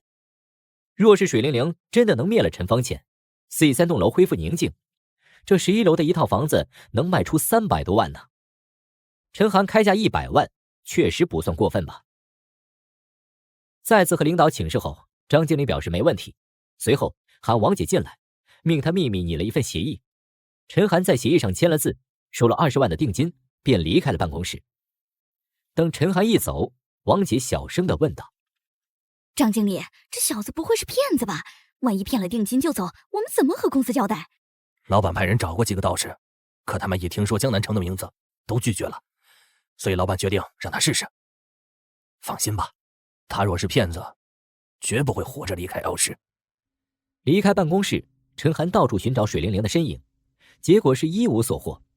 陈寒又跑回了出租屋，还是没有找到他，心里不禁嘀咕起来：他不会是临阵脱逃了吧？要真是这样，我一个人去11楼，那不是自寻死路吗？反正我拿了20万，要不……陈寒想到这里，摇了摇头。他是爱财，可也做不出拿了钱跑路的事啊。虽然他不是正人君子，也要取之有道啊。最终，陈寒决定，若是晚上还找不到水灵灵，他只好把钱退给张经理，然后离开江南城，另谋生计。到了晚上10点，陈寒来到江南城走了一圈，还是没有找到水灵灵，反而遇到了张月几人，他们又劝了几句。陈寒知道他们是好心，也没多解释。到了11点半，陈寒叹了口气，准备走向办公室跟张经理解释，突然有人一拍他的肩膀，陈寒吓了一跳：你去哪儿了？我还以为你言而无信逃跑了呢。你不是说要抓鬼吗？我一直在 C3栋里准备，我以为你会进去找我。我这不是担心你的安全，怕你出事吗？陈寒也想过水灵灵会在 C3栋，可他孤身一人哪敢进去啊？此刻又不想承认胆子小，甩手说道：陈寒哥哥对我真好。水灵灵莞尔一笑，挽住了陈寒的胳膊。水灵灵，你有把握吗？若是没有，不行，还是算了吧。陈寒脸一红，想起今晚的事，咽了咽口水，紧张地问道：没事儿，我有信心。水灵灵胸有成竹地答道。陈寒还是不放心，又问了几次，确定水灵灵所言不虚之后，才跟着他走向 C3栋楼。路上，水灵灵简单地和陈寒说了一下11楼的情况，好让他放心，让他心里有个底。C3栋11楼共有2种鬼魂，一种是符灵，最低级的鬼魂，精神力量一般，无法对人造成实质性的伤害。换句话说，只能吓唬人，以转化人的恐惧为名媛而生存。一种是玲珑鬼，可以半身灵化，吞吃符灵，可以使用低级阴阳术。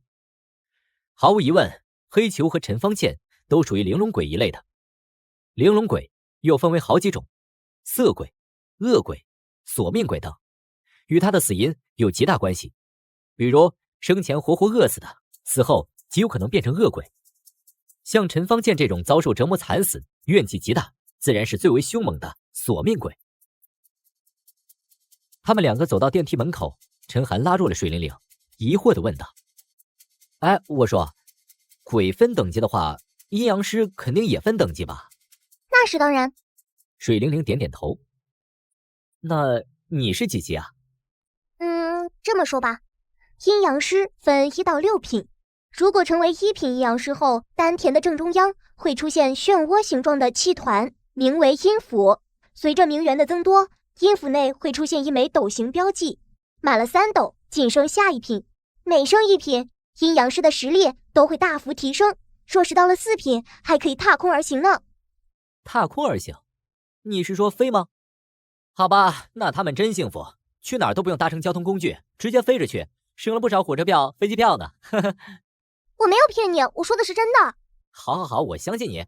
那我问你，你是几品啊？2品1斗。不会吧？那你岂不是和玲珑鬼一个级别啊？哎呀，救命啊！陈寒转身想逃跑，却被水灵灵一把拉进电梯里。以水灵灵的年纪，能成为2品阴阳师，已是天赋惊人了。只不过他的身份与其他阴阳师不同，自然对自己要求更高。正因为如此，他才会私自跑到人界，想着历练一番，可以早日突破等级。若是他再成功灭掉几个玲珑鬼，得到他们的名媛生品，那是指日可待了。不过这些话他没有和陈寒说。虽然陈寒对他不错，可他的身份不能轻易暴露，否则极有可能惹来杀身之祸，而且还会害了陈寒。陈寒倒是没考虑这么多，他只想着能活命。他原本以为水灵灵敢对付陈方茜，就算不是4品，也该是3品吧。可水灵灵和陈方茜是一个级别的，万一他失手了，自己那不是必死无疑吗？在电梯上升中，陈寒改变了主意，一直努力劝着水灵灵赶紧离开。虽说他灭了那黑球，可连陈寒也看得出来，陈方茜可远比那黑球厉害多了。陈寒哥哥，你放心吧，我一定会保护好你的。不等陈寒说话，水灵灵直接把他推出电梯。陈寒是欲哭无泪啊，他哪里还有心思灭鬼呢？哪还敢想着赚那100万呢？一心只想着赶紧离开 C3 栋楼就行了。通道里和平常一样，一片漆黑。陈寒慢慢的转过身子，双手合十，一边慢慢的向消防通道靠近，一边小声的念叨：各位莫怪啊，小孩子不懂事，乱跑乱闯，我马上走，立刻，你们千万不要现身啊，谢谢了，阿弥陀佛，阿弥陀佛。走到消防通道门口，没有任何怪事发生，陈寒总算是松了一口气。他伸手一推，门纹丝不动。奇怪，难道是往里拉？陈寒又试着拉了一下，还是开不了。他揉了揉手掌，强颜笑道：没事的，一定是力气小了，或者是幻觉，没事的，没事的。水灵灵，你在哪儿啊？快来救我！尝试几次之后，他还是没有打开门，心里是越来越慌。嗤的一声，通道中央的灯亮了一下，又灭了。几秒钟之后，几盏灯同时亮起，又灭了。陈寒始终不敢回头，最终深吸一口气，转过身子，闭着眼睛喊道：各位大哥大姐，我只是路过，无心打扰，你们放过我吧。乱闯禁地者，杀！一个幽怨阴森的声音在通道里飘荡开来，惨叫一声，陈寒吓得魂飞魄散，迅速跑向电梯。不管陈寒怎么按向下的按钮，显示屏一直停在了18楼。通道的气温越来越低，陈寒冻得直打哆嗦。忽然，陈寒感到脚底下有些黏黏的，低头一看，满地都是血。陈寒当即吓得蹲在地上，举手喊道：你们不要杀我，我真的什么都不知道，我是无辜的。还没等陈寒说完，一只血手凭空出现，抓住了他的脚。陈寒跌倒在地，下意识地用力去掰，可是始终挣脱不开。很快又有几只血手抓住了陈寒的右手、左手和左脚，他整个人被禁锢在了地上，动弹不得。天花板处，一张恐怖惨白的面孔慢慢地飘了下来，那是一个男人的脸，七窍流血，血一滴一滴地滴在陈寒的脸上。这个时候，陈寒已经吓得说不出来话。你睁眼看看我吧，我死得好惨。你死得再惨也不关我的事啊，又不是我害了你，你放过我吧。不，就是你害了我，你还想灭了我的魂魄，我要杀了你！声音陡然变得尖锐起来，陈寒感觉耳膜都快要被刺破了。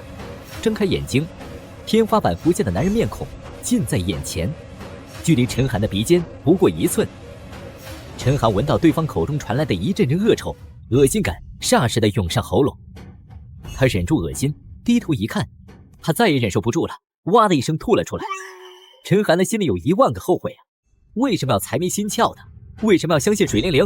为什么要招惹这些随时可能要自己性命的恶鬼呢？突然间，陈寒的脑中灵光一闪，他想起了水灵灵在电梯里说过，11楼有2种鬼魂，一种是符灵，一种是玲珑鬼。对方说过2次要杀了陈寒，可他还没死，难道对方只是为了吓唬自己，根本就没有杀人的能力？换句话说，眼前的男鬼是符灵。陈寒脑袋快速转动，回忆水灵灵交代过的事，慢慢冷静下来，用力咬了一下舌尖，冲着男鬼的脸吐出一口舌尖血。嗤的一声，男鬼惨叫起来，惨白的脸冒出一阵阵烟雾，身体激烈的颤抖。唰的一声，那男鬼就消失不见了。陈寒感觉到四肢的束缚已经消失了，赶紧爬起来。他再看看地面，血水消失不见了，墙壁的灯光也恢复正常了。陈寒心想，果然有效啊，击退了男鬼，胆子也大了几分，以防万一，他忍住疼痛，再次咬破舌尖，嘴里含着一大口真血。这舌尖血啊，又名真阳涎，人体阳气最盛的血液之一，有辟邪驱鬼之功效。若是配合一些特殊的法器和符纸使用，会更有奇效。跑到消防通道门口，陈寒试了一下，还是打不开。他灵机一动，朝门把手上吐了一口舌尖血，这次他可以正常打开了。心头一喜，赶紧迈步想走。扑通一声，陈寒摔倒在地上。他低头一看，一条像蔓藤一样的黑色触手卷住了他的腿。陈寒拼尽全力抓住门框，可他的力气哪里比得过藤蔓啊？陈寒感觉整个身体要裂开了，无奈地松开了手。在被藤蔓拖扯中，陈寒把心一横，咬牙喊道：“想要我的命，老子跟你拼了！”他挣扎着坐起来，冲着黑色触手连吐了好几口血沫，可其触手没有任何变化，反而顺着陈寒的身体快速地卷上来，直接缠住了陈寒的脖子。不管陈寒怎么使劲，他始终拉不开触手，感觉脑袋越来越晕，几乎快要晕过去了。到此就结束了吗？陈寒实在是不甘心就这样死掉，直接把陈寒倒吊起来。陈寒这下是束手无策了，只好扯着嗓子喊道：“水灵灵，我要是死了，我生生世世我都会缠着你的。”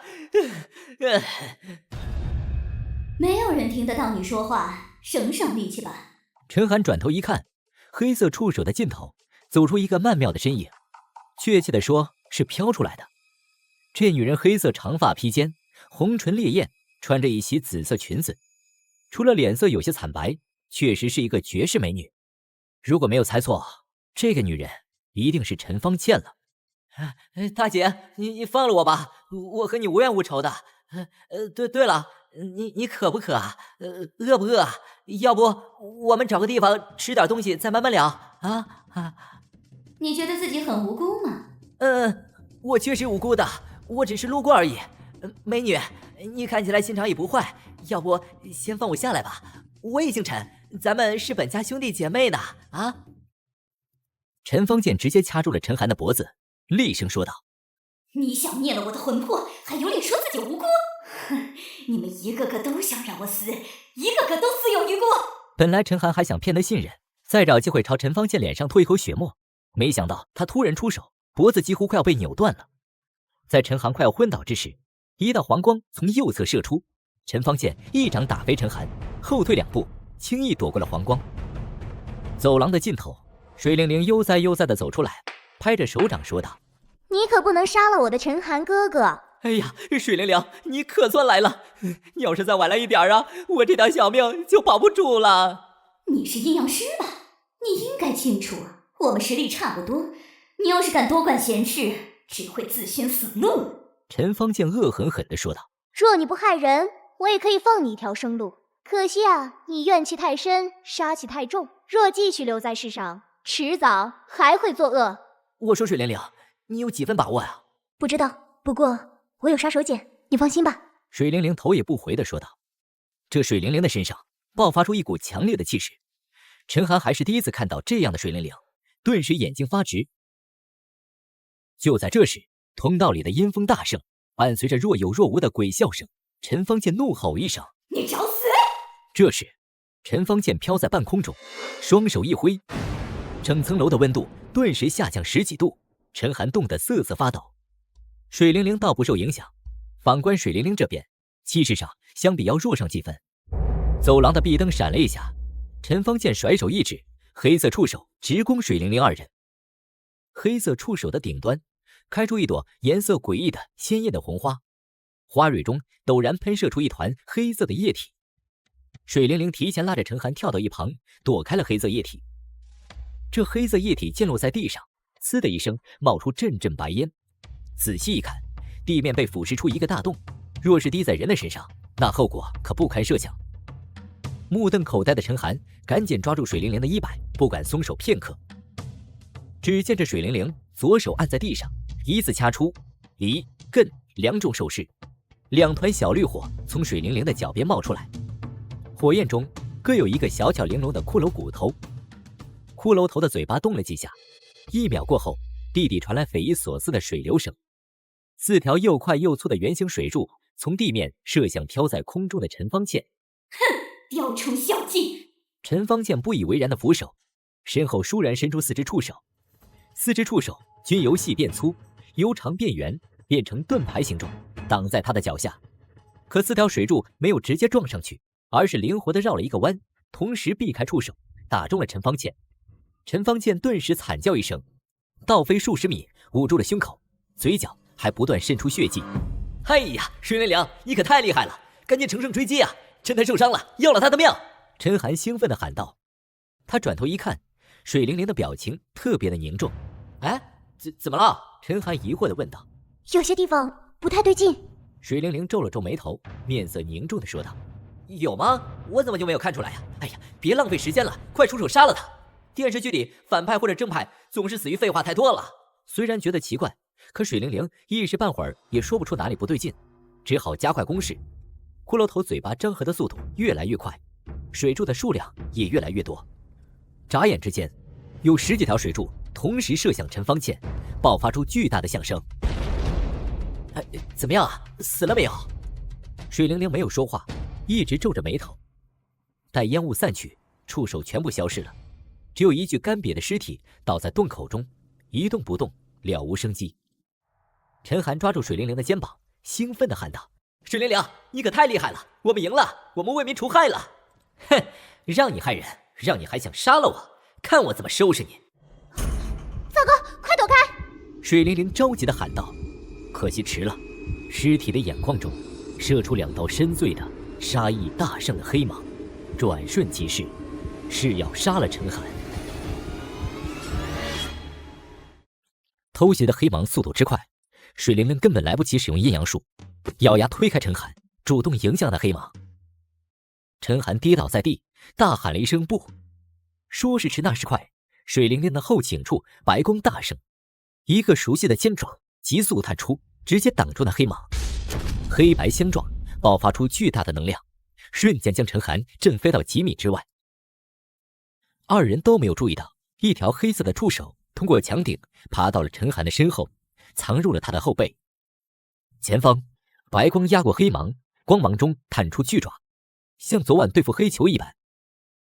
可黑芒极为聪明，见势不妙，快速的后退。小白，杀了他！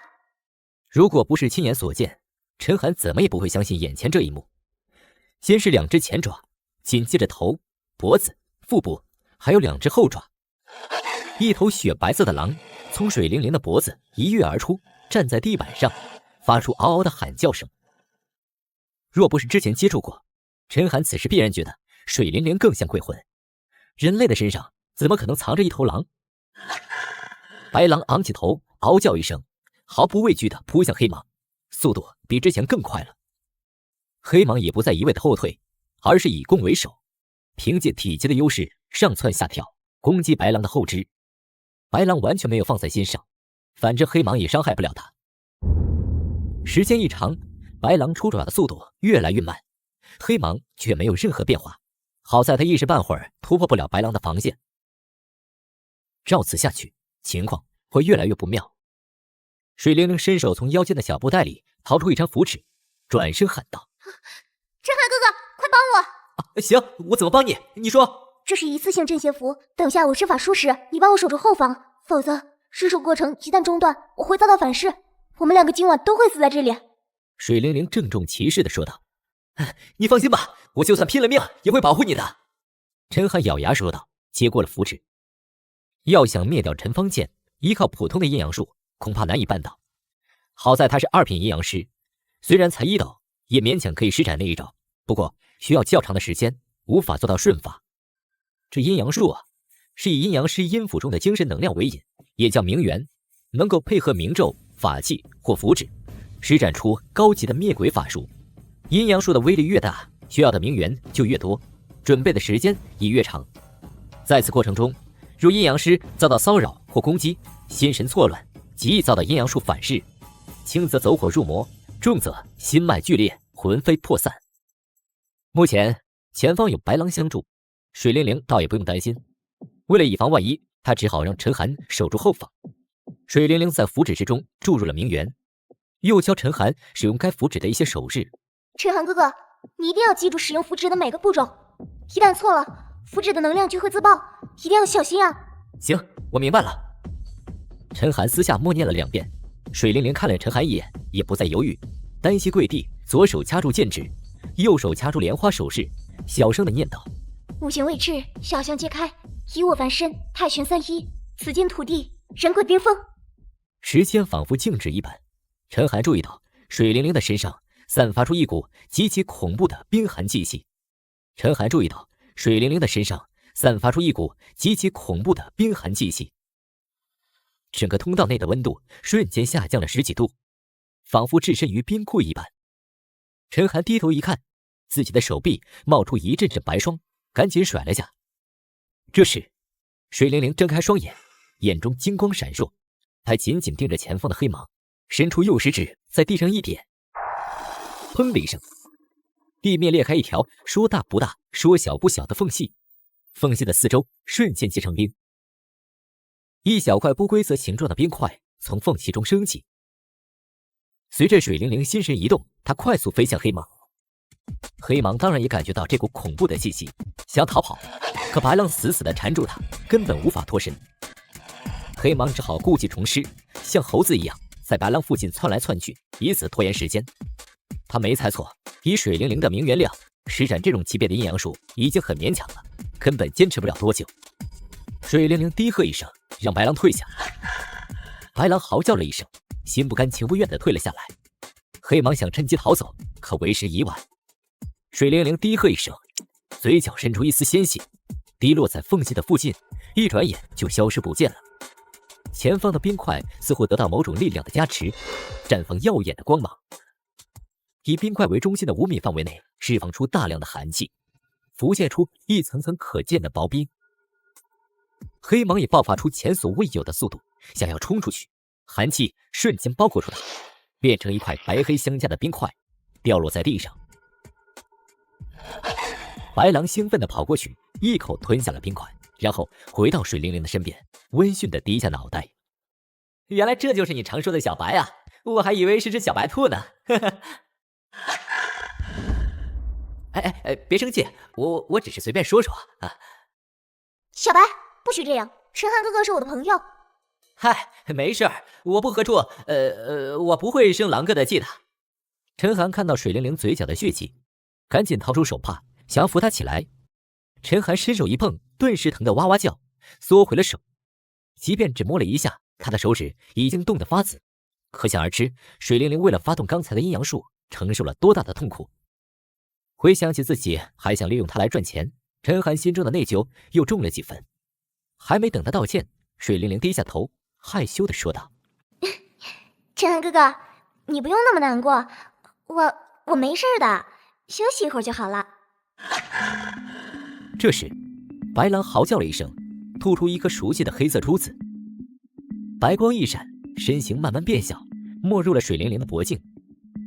水灵灵捡起珠子，欣喜地说道：只要吸收了这颗明元珠的能量，我很快就可以晋升为2品2斗的阴阳师了。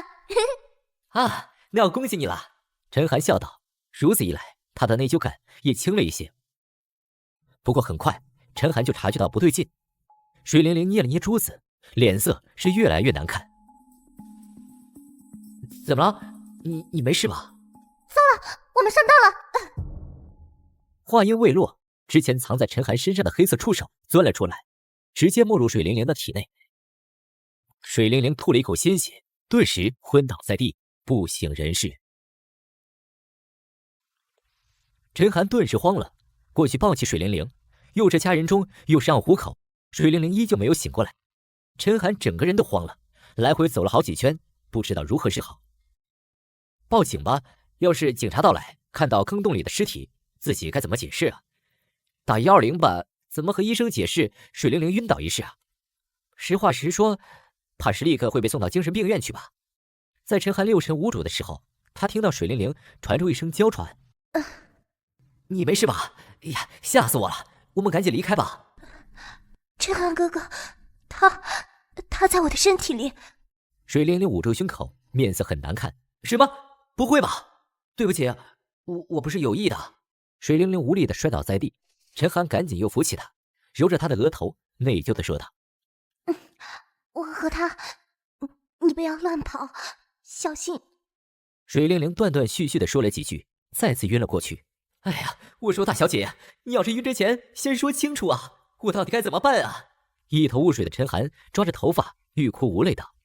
如今陈方健在水灵灵的身体里，水灵灵昏迷了，正常来说这是逃跑的好时机。陈寒身随心动，走到了通道门口，手握在了门把手上。这个时候，陈寒脑袋里浮现出2个黑白小人，一个是拿着3叉戟的恶魔，一个是拿着剑和盾的天使。你个白痴，快走吧！万一水灵灵斗不过陈方倩，他跑出来后，你必死无疑。不行，怎么能丢下水灵灵一个人在这里？万一出了什么事，你良心何安啊？他能出什么事？自己小命要紧。那个女鬼可是杀人不眨眼的，就算你救了水灵灵，她也不会喜欢你的。你省省吧，水灵灵可是救了你好几次呢，你怎么能忘恩负义呢？人不为己，天诛地灭！别废话了，再不走就来不及了。没等恶魔小人说完最后一句，天使小人直接一拳揍晕了他。陈寒想了几秒，咬了咬牙，还是转身返回。即使不念水灵灵救了自己几次，他也做不出见死不救的狠心事啊。抱起了水灵灵，陈寒看着怀里那个小巧可爱的脸蛋，脸微微一红，嘴角露出一抹坏笑。他环顾着四周，确认没有其他人，才蜻蜓点水般的亲了一下水灵灵的脸。嘿嘿，算是救你一命的报酬，不算过分吧？陈寒抱着水灵灵走到电梯口，按了几下，电梯还是停在13楼。陈寒只好换了个姿势，打算背着他走消防通道下到1楼。推开门，陈寒背着水灵灵往下走。不知为何，陈寒感觉水灵灵越来越沉，压得他快喘不过气来了。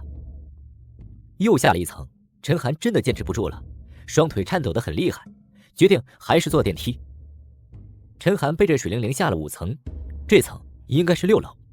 可当他推开门，看到走廊里熟悉的坑洞时，整个人都愣住了。这是怎么回事？真是活见鬼了！陈寒下意识地摸了一下额头，没发烧啊，今天也没喝酒啊，怎么出现幻觉了？陈寒深呼吸几口，强迫自己冷静下来，慢慢推开门，走到消防通道，确认楼层号码是11，然后一步一步地往下走。到了下一层，陈寒慢慢抬起头，门上方的墙上有一个红色圆圈，里面写着红色的11。果然不对劲啊！这陈寒皱了皱眉头，想起水灵灵说过的11楼有2种鬼魂，现在陈方健在水灵灵的体内，那么一定是茯苓在搞鬼。陈寒咬了一下舌尖，含住一口热血，用力朝墙上吐去。过了几秒，墙上没有任何变化。陈寒背着水灵灵往下跑了一层，抬头一看，还是11楼。之后，陈寒尝试了自己所能想到的办法，比如用钥匙在门上刻字，往上爬，在走廊里吐了几口舌尖血等，都没有任何效果。他始终被困在11楼，而且他一直背着几乎有200斤重的水灵灵，能坚持到现在已经很不可思议了。回到走廊，陈寒放下水灵灵，啐了一口唾沫，咬牙说道：“好，既然你们想跟爷玩，那我就奉陪到底。竟然敢耍得我团团转，等着瞧吧！”哼。他记得水灵灵是从腰间的小布袋里掏出符纸，如果没猜错，那里面肯定装着其他的灭鬼装备。这个小布袋颇为精致，一看便知不是凡品。袋子大概有一个成年男子手掌大小，米黄色。袋子身上有着密密麻麻的符文，不像是汉字，更像是一种古老的象形文字。正中央写着一个龙飞凤舞、遒劲有力的链字。陈寒忍不住多看了几眼，就觉得头晕目眩，赶紧挪开目光。袋口处绑着一条金黄色的小绳，是活扣，可陈寒怎么用力，始终拉不开。这个水灵灵果然是一身的秘密，连随身的小袋子都不同凡响。可如今水灵灵昏迷，两人又被困在11楼，若是他一直不醒，难道一辈子都要留在这里吗？陈寒越想越害怕，可是又束手无策。不知过了多久，陈寒听到水灵灵传来一声闷哼：“水灵灵，你快醒醒，我们出不去了。”可水灵灵的眼睛一直闭着，脸上浮现出痛苦之色。陈寒喊了几声，只见水灵灵始终没有任何反应，鬼使神差的扇了他一巴掌。这个时候，水灵灵突然睁开眼睛，可是表情异常的狰狞，而且眼珠不是寻常的黑白之色，而是血红色。我不是有意要打你的，你千万不要生气啊！话音未落，水灵灵直接掐住陈寒的脖子，他力气之大，陈寒根本没有办法挣脱。他拼命的喊着水灵灵的名字：“水灵灵，水灵灵！”皇天不负有心人，在陈寒快要窒息之时，水灵灵眼中恢复了一丝清明，松开陈寒，然后跌倒在地上，捂着脑袋在地上滚来滚去。陈寒揉了揉脖子，靠在另一边墙角，再也不敢靠近。滚了几圈之后，水灵灵慢慢安静下来，一动不动地趴在地上，像是死了一般。陈寒小心翼翼地走过去，用脚轻轻踢了一下，暗暗想到：糟糕，他不会是死了吧？喂，水灵灵，你可别吓我！陈寒顾不得其他，赶紧抱起水灵灵。可当他低头一看，怀里的哪是水灵灵啊，分明是另外一个女人，她就是陈芳倩。陈寒顿时汗毛直竖，心脏都快要从嗓子眼里跳出来了。陈寒尖叫了一声，想推开陈芳倩，结果他用手勾住陈寒的脖子，青红色的舌头像蛇线子一般舔中陈寒的脸，快把他恶心吐了。陈寒怒吼了一声，朝他脸上吐了一口热血，再奋力一推，陈芳倩软绵绵地撞在了对面的墙上。我身上好疼。这是水灵灵的声音。陈寒揉了揉眼睛，发现躺在地上的人不知道什么时候又变回了水灵灵。陈寒担心又是幻觉，先掐了大腿，确认疼痛感存在，才过去扶起水灵灵。为什么我全身疼得厉害啊？可能是你躺在地上时间太久了吧，凉气入体了。对了，陈芳倩呢？我差点把她给忘了，不好，快走！水灵灵拉着陈寒冲向消防通道。不行，那里出不去的，我都背着你转了好几圈了。陈寒简单的说了一下刚才发生的事。鬼打墙，哼！我朝门上吐了蛇尖血，还是不行啊。这是陈芳倩的鬼术，又不是普通的幻觉，你的蛇尖血当然不管用了。那他人呢？从我的身体离开后，他受的伤不轻，估计躲起来了吧。水灵灵身子一软，跌坐在地上，哇的一声吐出一大口鲜血。哎呀，你也受了重伤。先找一个地方藏起来吧，我暂时不能使用任何阴阳术，否则会气血逆行，经脉剧烈。陈寒扶起水灵灵，进入1109号房间。水灵灵从小布袋中取出2张一样的符纸，在符纸上抹了自己的血，交给陈寒，让他在屋子对角线的方位上使用这2张镇灵符，可以暂时阻挡普通的鬼魂。拿着带血的符纸，陈寒走到屋子的财位，双掌压住符纸，口中默念水灵灵所教的几句咒语：上清三灵，天地正气。2张沾着血的符纸从陈寒的手中飘出，停在了半空中，然后一上一下，上面一张贴着屋顶，下面一张贴在地板上，停止移动后，2张符纸同时射出一种黄色光柱，上下连通，再像被石头投入的湖面一般向四周荡漾开去。黄光漫过之处，有些地方冒出一阵白烟，随后恢复了正常。水灵灵解释道：刚才躲在暗处的符灵已经被灭了，这2道镇灵符能否抵挡陈芳倩？不能，陈芳倩是含冤而死，本来积着极大怨气，这2年又在 C3 吸收了不少符灵，鬼力大增，想灭她还真不容易。陈芳倩是含冤而死，本来积着极大怨气，这2年又在 C3 吸收了不少符灵，鬼力大增，想灭她还真不容易。除非我晋升到3品阴阳师，但是奇怪的是，陈芳倩用的鬼术不像自学成才，而是……你说那个陈芳倩还有个鬼师傅？不会吧？那我们还留在这里干什么呀？赶紧走啊！晚了，若是早些时候，我们还能出去，陈芳倩也不一定拦得住我们。如今陈芳倩在我们身上留下了痕迹，即便是到天涯海角，她也可以快速找到我们。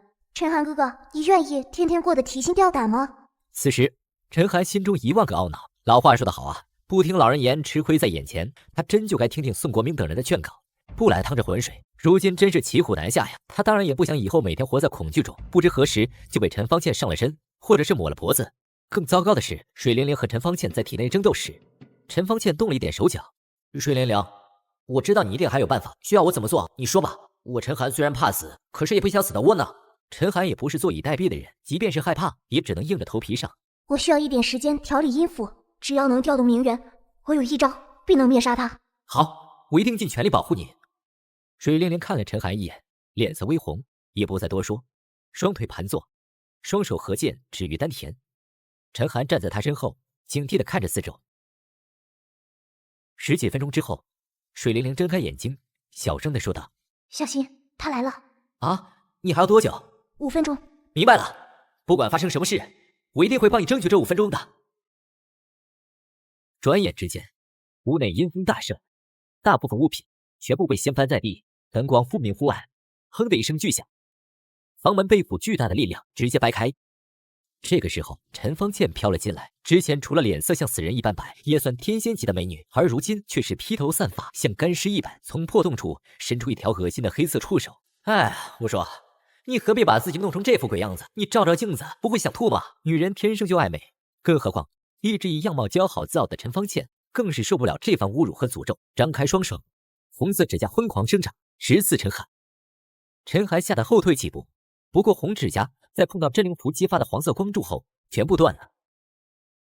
嘿嘿，气不气啊？哼，你个臭八怪，有本事你就进来抓我呀！陈寒哥哥，你为什么还要故意惹他？没事，我自有计划。勃然大怒的陈方倩爆发出强大的气势，裙下钻出数十条黑色触手，扑向黄色光罩。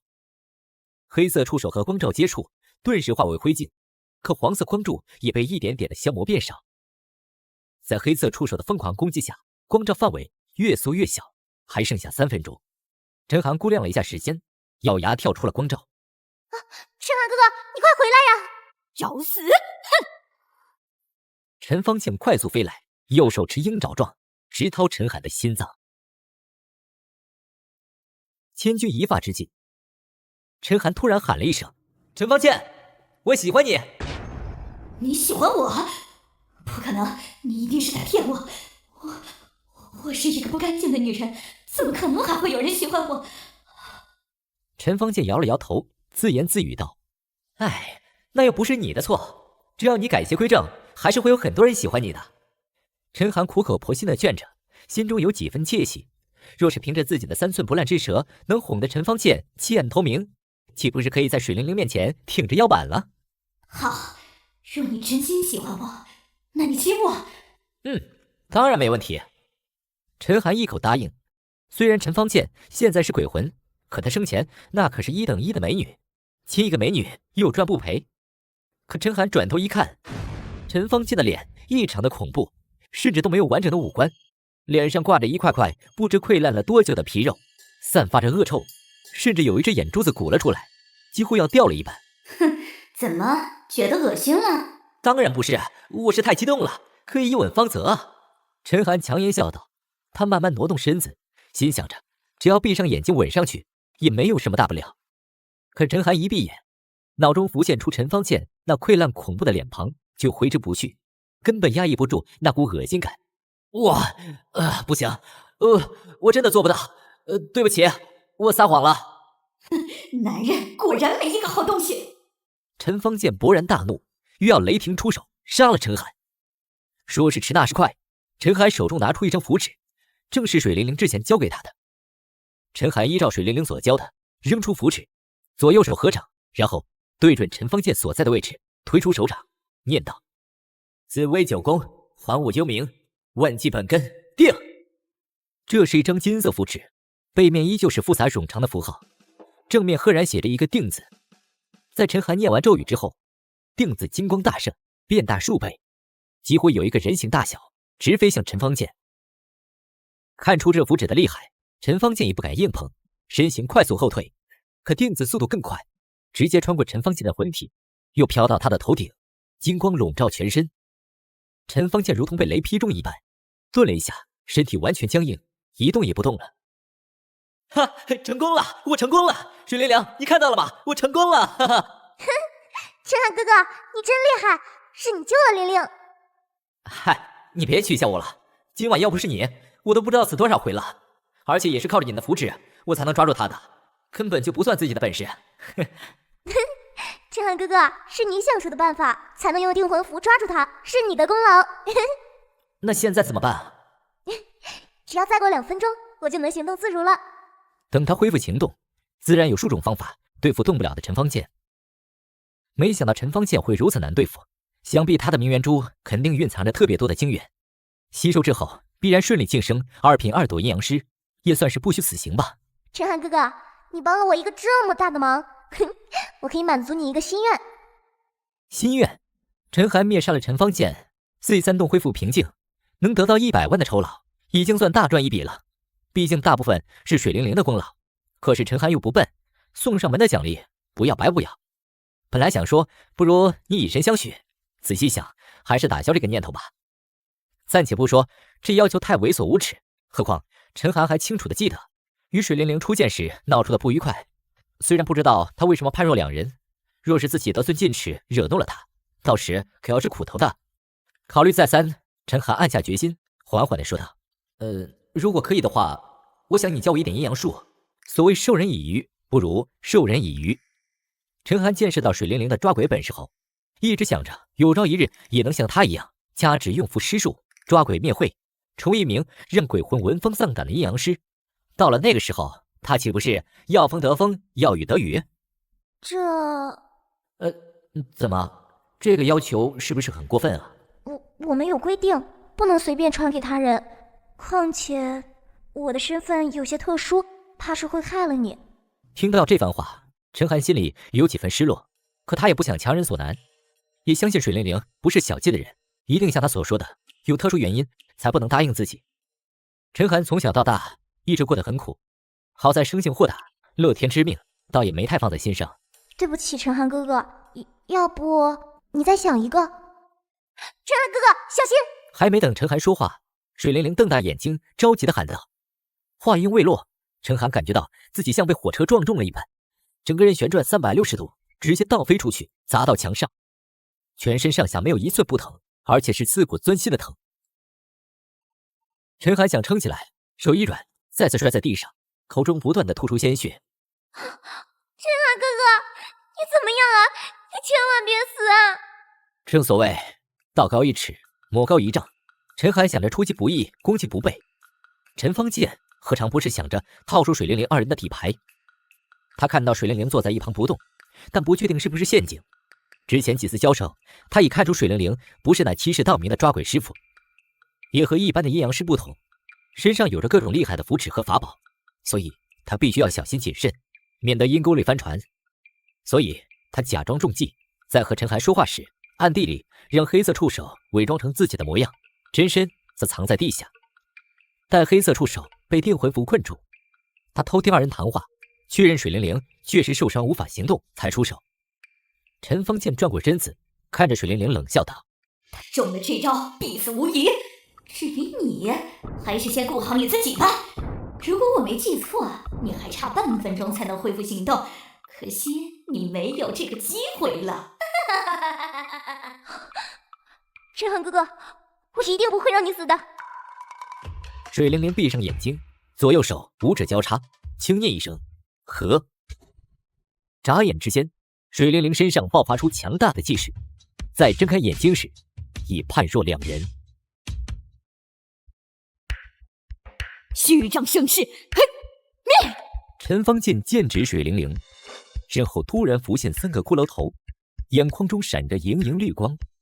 骷髅头张开嘴巴，吐出一支黑色的长枪，枪尖环绕着黑雾，一看便知威力非同小可。3支黑色长枪同时急射而出，蕴含极凶的杀意，攻向水灵灵。奇怪的是，水灵灵站在原地一动不动，仿佛被吓傻了一般。陈寒想要出声提醒，可他根本就说不出话来，嘴里满是血，意识也越来越模糊。眼看就要被击中，水灵灵不慌不忙地举起手来，对准3支长枪，淡淡地喊了一声砰。几支黑色长枪被某种莫名的力量禁锢在空中，再也无法前进。水灵灵手指一挥，3支长枪同时掉落在地上。看着面露惊讶的陈方倩，水灵灵冷声说道：没想到会被你逼到这种地步，我我是要你魂飞魄散，永不超生。哼，强弩之末罢了。我倒要看看谁先灰飞烟灭。全部都给我滚出来！给我杀了他，否则你们都得死！陈方剑怒吼一声，几秒之后，有数十只茯苓飘进屋子，还有2只玲珑鬼。哼了一声，水灵灵左手掐剑指，右手先后掐出阵前2种手势，身上涌出大量白气。和之前不同，脚边只冒出一个骷髅头颅，但是体积要大得多，眼中闪着白光。有几只茯苓见势不妙，想要偷偷溜走。陈方剑眉头一皱，一只黑色触手快速卷出，将那几只茯苓扯入体内。其他茯苓和2只玲珑鬼互看几眼，只好乖乖攻向水灵灵。水大叔！此时，骷髅头机械地张开嘴巴，连续射出数十枚鹅卵石大小的圆形水炮，无差别攻击所有茯苓。除了2只玲珑鬼，其他茯苓均被一击而亡。2只玲珑鬼也是勉强抵抗，根本无法攻击水灵灵。陈方剑见此状，急忙伸出双手，食指换作藤蔓一般的触手，直接伸进背对着自己的2只玲珑鬼体内。猝不及防的他们面露惊恐，惨叫一声之后，眼中的清明渐渐的消失了。在陈方剑的操纵下，2只玲珑鬼分别从口中吐出一个有半人高的大铁球、大火球，同时砸向了水灵灵。铁球和火球阻挡住了大部分的水弹，同时滚向水灵灵。水灵灵皱了皱眉头，右手更换了手势，掐出离砍，低喝道：“水魔术！”另一只鬼头从脚边冒出，鼓着嘴巴，随后喷出一滩古怪的液体。液体转了几圈，从一团转变成一片薄薄的水面，如同早餐摊的煎饼一样，竖在前方。薄薄的水幕，和一路横行无阻、体积巨大的铁球、火球相比，如同螳臂当车，绝对没有胜利的可能。可结果出乎所有人的预料，铁球、火球先后撞在水幕上，水幕微微一颤，却没有后退半分，反倒是铁球和火球被震得倒退了回来。陈方剑眼中闪过厉光，被他所控制的2只玲珑鬼发出凄厉的叫声。铁球、火球变得更加巨大，直径与一个成年男子的身高差不多，呼啸着再次冲过去，速度也更加的快。在铁球和火球的疯狂攻击下，水幕有些许晃动，不过还是成功抵挡住了攻击。水灵灵心随意动，第一个骷髅头疯狂地抖动起来，随后射出一个拇指大小的水弹，不过威力惊人。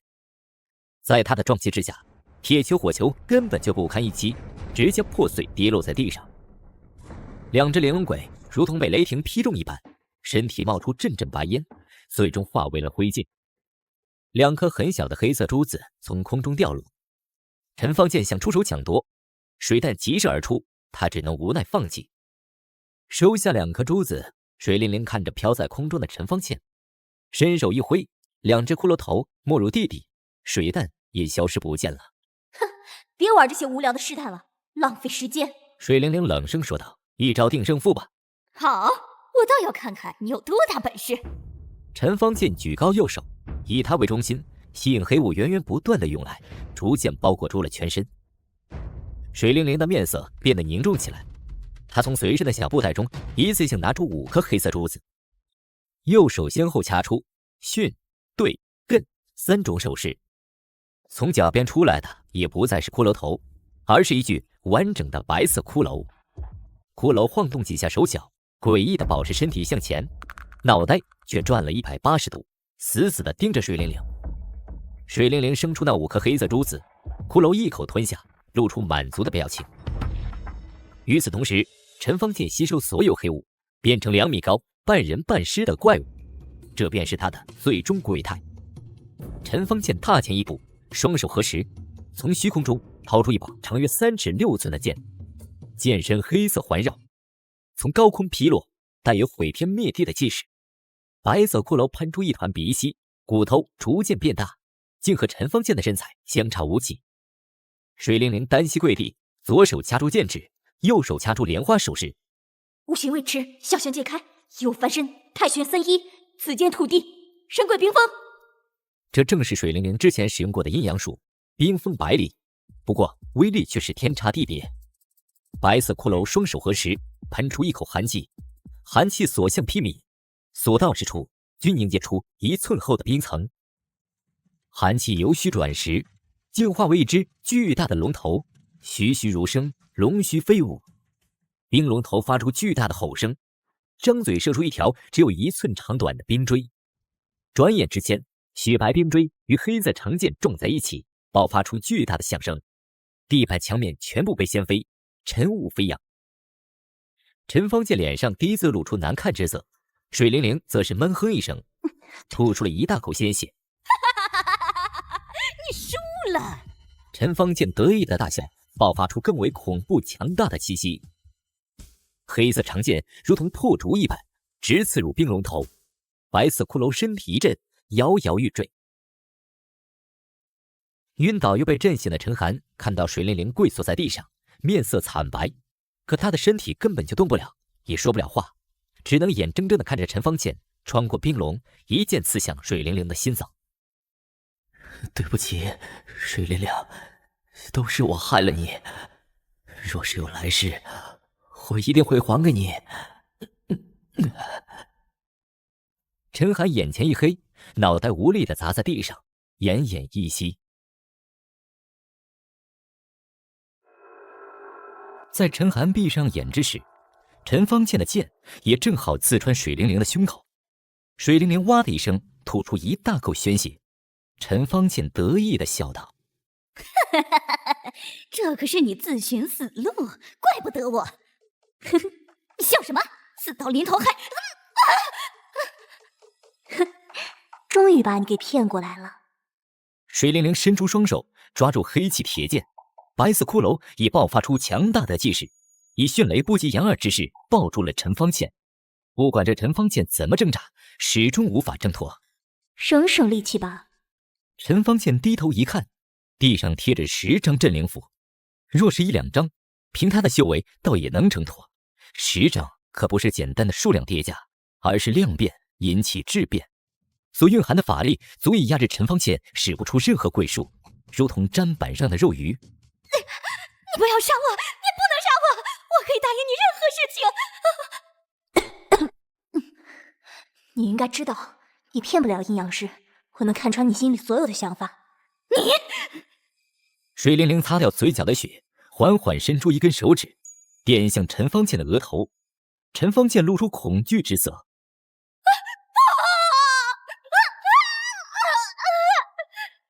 陈方剑惨叫一声，他在短短数秒之内，从脑袋到脚逐渐的结冰，眼神也越来越空洞，最后变成黑茫茫的一片，再也没有任何意识，最后变成了一具冰人。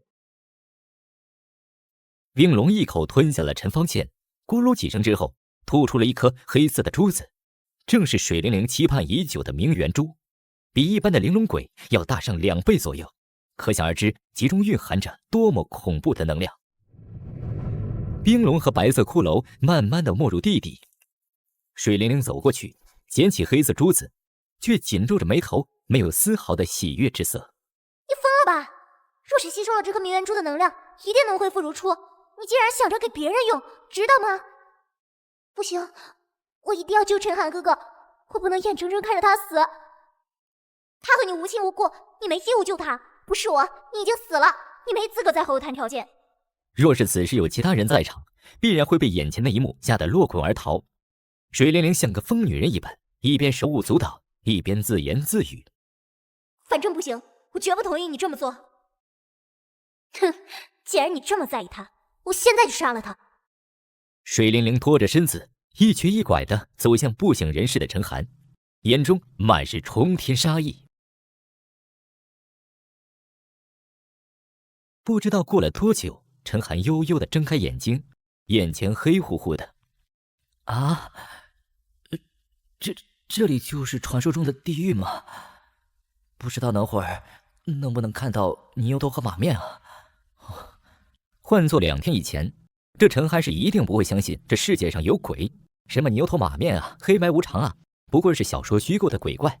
现在他已经是见怪不怪了。你若想死，可以自杀。啊，这声音很熟悉啊！陈寒转头一看，水灵灵正靠在他左侧的墙角，不过模样很是凄惨，胸口附近的衣物破了一个大洞，面色惨白，像是垂死之人。不得不说，虽然水灵灵只有16岁，可她发育的着实不错，该大的大，该小的小，标准的魔鬼身材啊！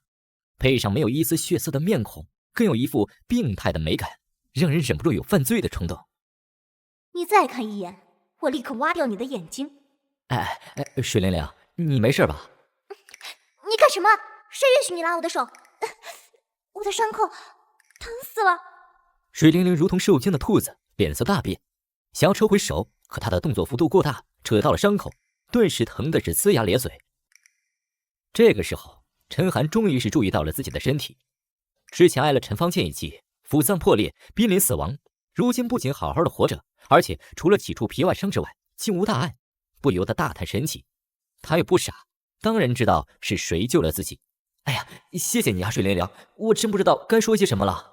别废话了，赶紧带我离开这里。陈寒走到水灵灵面前，正要弯腰时，水灵灵警惕地伸手挡住，皱眉说道：“干什么？天地良心啊，你好歹也是我的救命恩人，我对你可真的没有其他想法啊。看你这样也走不了了吧？我抱你吧，啊？不需要，我搭着你肩膀走就行。”见水灵灵坚持，陈寒也不好再多说什么，背对着他，水灵灵搭着陈寒的肩膀走了几步，身子一软，差点摔倒在地上。陈寒赶紧伸手扶住，手掌一不小心的伸到了水灵灵的腋下，触碰到了一丝柔软之处。你干什么？找死啊！水灵灵勃然大怒，想扇陈寒一巴掌，可他实在受伤太重，站都站不稳。陈寒叹了口气，不顾水灵灵，直接公主抱把他给抱了进来。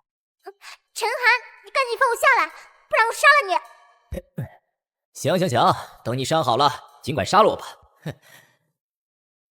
陈寒抱着水灵灵走出了屋子，来到通道，看到壁灯和电梯均已经恢复了正常。走出了 C3 栋，二人看到远处的天边露出一片鱼肚白，没想到竟然折腾了一整夜。陈寒回想起昨晚的事，仍是心有余悸。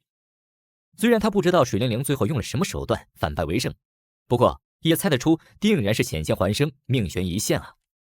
回到了出租屋，他把不知何时睡着的水灵灵放在了床上，替她轻轻盖上被子，心中滋味复杂。也不知道是为什么，这水灵灵又变回了刚认识的那样，那么蛮横霸道。他无奈地摇了摇头，转身走出房间，在沙发上躺下了。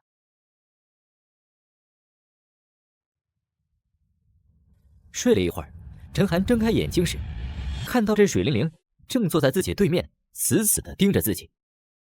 啊，你看着我干嘛？不会是真的要杀了我吧？啊！这水灵灵也不说话，就这么静静地看着陈寒，看得他是心里直发毛。我说，你有什么事直说吧，你别这样看着我呀！啊！哎，陈寒，你想不想成为阴阳师啊？你说什么？陈寒愣了一下，倒不是没听清楚，而是不明白水灵灵这话到底是什么意思。之前他提过想做阴阳师，可是被这水灵灵给拒绝了，说是什么技不外传。难道他改变主意了？哎，对了，他说过可以完成我一个心愿的。可今时不同往日了，经过昨晚生死一战，这陈寒也明白了，阴阳师也是走在鬼门关边缘的职业，不像自己想象的那么简单和轻松。所以他决定放弃当阴阳师的念头，做回一个普通人。何况他已经赚到了100万，到时候开个小店，做点小生意，生活无忧，他也心满意足了。有什么比活着更重要的？我也想通了，我只不过是个普通人，还是要有自知之明的。哼，别说那么多借口，你就是怕死、胆小鬼、怂货、没用、不行的男人。你说什么？我不行？我告诉你啊，你别对男人说不行，小丫头。还有，我怕死。昨天要不是我拖延时间，你能杀得了那陈方倩啊？我怕死，我早就对岸你逃之夭夭了。哼，那是因为陈方倩有鬼术，鬼打墙把你困在了11楼。你敢说没有萌生过丢下我不管的念头？那也是人之常情嘛。我毕竟只是个普通人。哼，所以说你还是怕死，既想着出人头地，又不敢拼。哼，我呀，真是看错你喽。好，既然你这么说了，我们就各走各的路吧。你走吧。不行，你还欠我东西呢。哼，我欠你什么了？100万，别以为我不知道，你跟物业谈的那价值100万的交易。当然，若是你够厚颜无耻，也可以不还钱。老子才不稀罕那点破钱呢！给你，这张卡里有20万定金，拿去，还有80万尾款，你自己去收吧。现在，请你马上离开我家。这段时间我都会住在这里，算是你报答我的救命之恩。你们起来，滚出去！你想死吗？别忘了我的手段。你为什么非要来我家呀？你那么有钱了，你大可以住5星级酒店，买套房也够了吧？我喜欢留在这里，看你气鼓鼓的样子，还拿我一点办法都没有。你说又说不过，这打又打不过。陈寒在心里是暗暗的骂道：“难怪说蛇蝎美人，看来越漂亮的女人，这心肠就越歹毒。迟早有一天呢，我会把你狠狠的压在身下，让你求生不得，求死不能。”当然了，这陈寒也只是在心里想想，这番狠话他是绝对不敢说出口。虽然还没到上班时间，可陈寒宁愿回到江南城的保安室里待着，也不想留在屋里看着水灵灵在他面前耀武扬威的样子。哼，你记得帮我要回尾款，少1分钱我都会打断你的腿。关上门，陈寒忍不住踹了墙面几脚，小声的骂道：“变态女人，妖婆，38！”你再骂一句试试。关上门，陈寒忍不住踹了墙面几脚，小声的骂道：“变态女人，妖婆，38！”你再骂一句试试。水灵灵的声音从屋内传出来，吓得陈寒是慌不择路的跑下楼去。回到江南城，陈寒去了一趟办公室，正好碰到了张经理。嘿嘿嘿，真没想到英雄出少年，厉害！不知高人在哪儿学的一身好本事？如果没猜错，您肯定是故意卧底来做一个小保安的，对不对？陈寒说对也不是，说不对也不是，只能全程干笑。王姐，你还愣着干什么？赶紧拿钱来！还有，给高人办理离职手续。这陈寒心里想啊，若是他拿到了100万，还在不在江南城小区做保安倒也无所谓。可是这笔钱不属于他，他也不敢拿着钱跑路。要是跑了，被这水灵灵抓到，他绝对会百般的折磨自己。可是这张经理给自己戴了这么一顶高帽子，再留下来做保安也说不过去呀。慢着，是这样的，我觉得这个 C3吧，可能还会归来捣乱，毕竟那儿的阴气太重了。所以啊，我决定暂时留下来观察一段时间。这样，你先不要对外宣扬我的身份，我呢继续当着小保安，过段时间再走啊。也行，高人您说了算，有您在江南城坐镇，必然百鬼不侵。张经理又命令王姐重新拟了一份合同，其他条款不变，工资直接翻了1倍，月薪7000起，还有各种福利补贴，一个月拿到手少说也有8000块，比一般白领的工资要高得多。回到值班室，这陈寒心里啊是又喜又忧。喜的是呢，无心插柳柳成荫，这工资是翻了1倍；忧的是啊，自己被戴上了这么一顶高帽，万一这江南城小区要是再有鬼，那可怎么办？他可没有水灵灵这本事，要是求水灵灵帮忙吧，这一想到他呀，陈寒就打了个哆嗦。真要去求他，不知道会被侮辱成什么样子呢。哎呀，算了，既来之则安之，大不了我存点钱，马上辞职，先睡了再说。陈寒，高人，少侠，你果然在这里，我找你找的好苦啊！这都是什么乱七八糟的称呼啊？老张，你吃错药了吧？我都从张经理那听说了，你果然是高人，我求求你，一定要救救我的女儿，我求求你了，我给你跪下了，给你磕头了。张哥，你这是干什么呀？快起来，让别人看见不笑话我吗？啊！这张月啊，可比陈寒大了20几岁呢，而且自从陈寒入职以后啊，张月对他是不错，处处都照顾着他。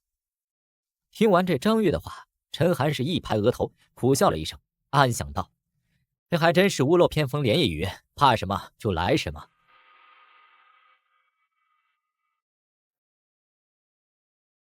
在张月的苦苦哀求之下，这陈寒只好答应跟他回家一趟。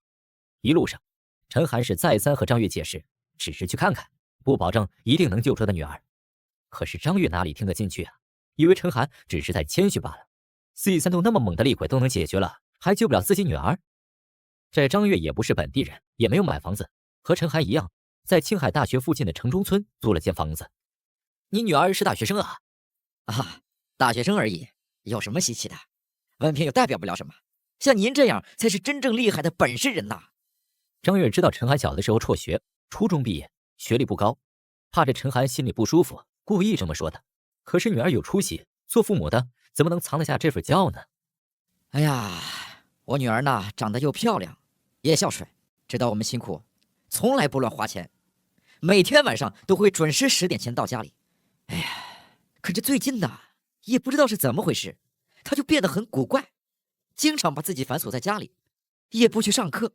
你说我和他妈进去问问吧，她又是摔东西，又是寻死觅活的，我们真是不知道该怎么办了。哎，这听起来怎么这么耳熟啊？是不是失恋了？你们阻止她交男朋友，所以不敢和你们说？哎呀，真是失恋的话，那也可以和我们说呀。我也不是封建古板的家长，对不对？这女儿都读大学了，我当然支持她谈恋爱呢，怎么会反对呢？因为着急女儿的事，张月特意打了辆出租车和陈寒赶回家。张月看了司机一眼，小声的说道：“哎，最近这几天夜里啊，他的房间老是传出一些怪声，不像人类的声音，听起来怪瘆得慌，他妈都吓坏了。那就没有找过其他师傅来看啊？”哎，别提那些混蛋了，我和老婆找了好些个人，可这些穿着道士袍或者和尚服的驱鬼人，开口就提钱，收了钱还不办事，拿着一些道具在客厅里装神弄鬼的耍了几下就完事了，说我女儿很快恢复正常。可到了晚上还是听到怪声，再联系那些师傅啊，一个个都说该做的都做了，让我们听天由命，也不肯退钱。倒是有一个和尚说要进我女儿房间，可没到1分钟，面色铁青的滚了出来了，连钱都没要就跑了。这段时间，张月为了这事儿花了近2万块钱，可惜丝毫没有效果。他和老婆2人都快要愁疯了。钱还是小事，最重要的是他的宝贝女儿啊！若是再这么继续耽误下去，怕是要被退学了。所以，他得知这陈寒灭掉C3洞厉鬼之后，马上就来找陈寒，把希望全都寄托在他的身上了。你也不要抱太大希望，我真不一定能解决得了呢。你呀，太谦虚了，我相信你，只要您可以让他恢复正常，要多少钱都没问题。大不了我们把老家的地卖了，再不行去卖血卖肾。听张月这么一说，这陈寒也不好意思再拒绝了。可想而知，张月是被逼到什么地步才会不惜一切的。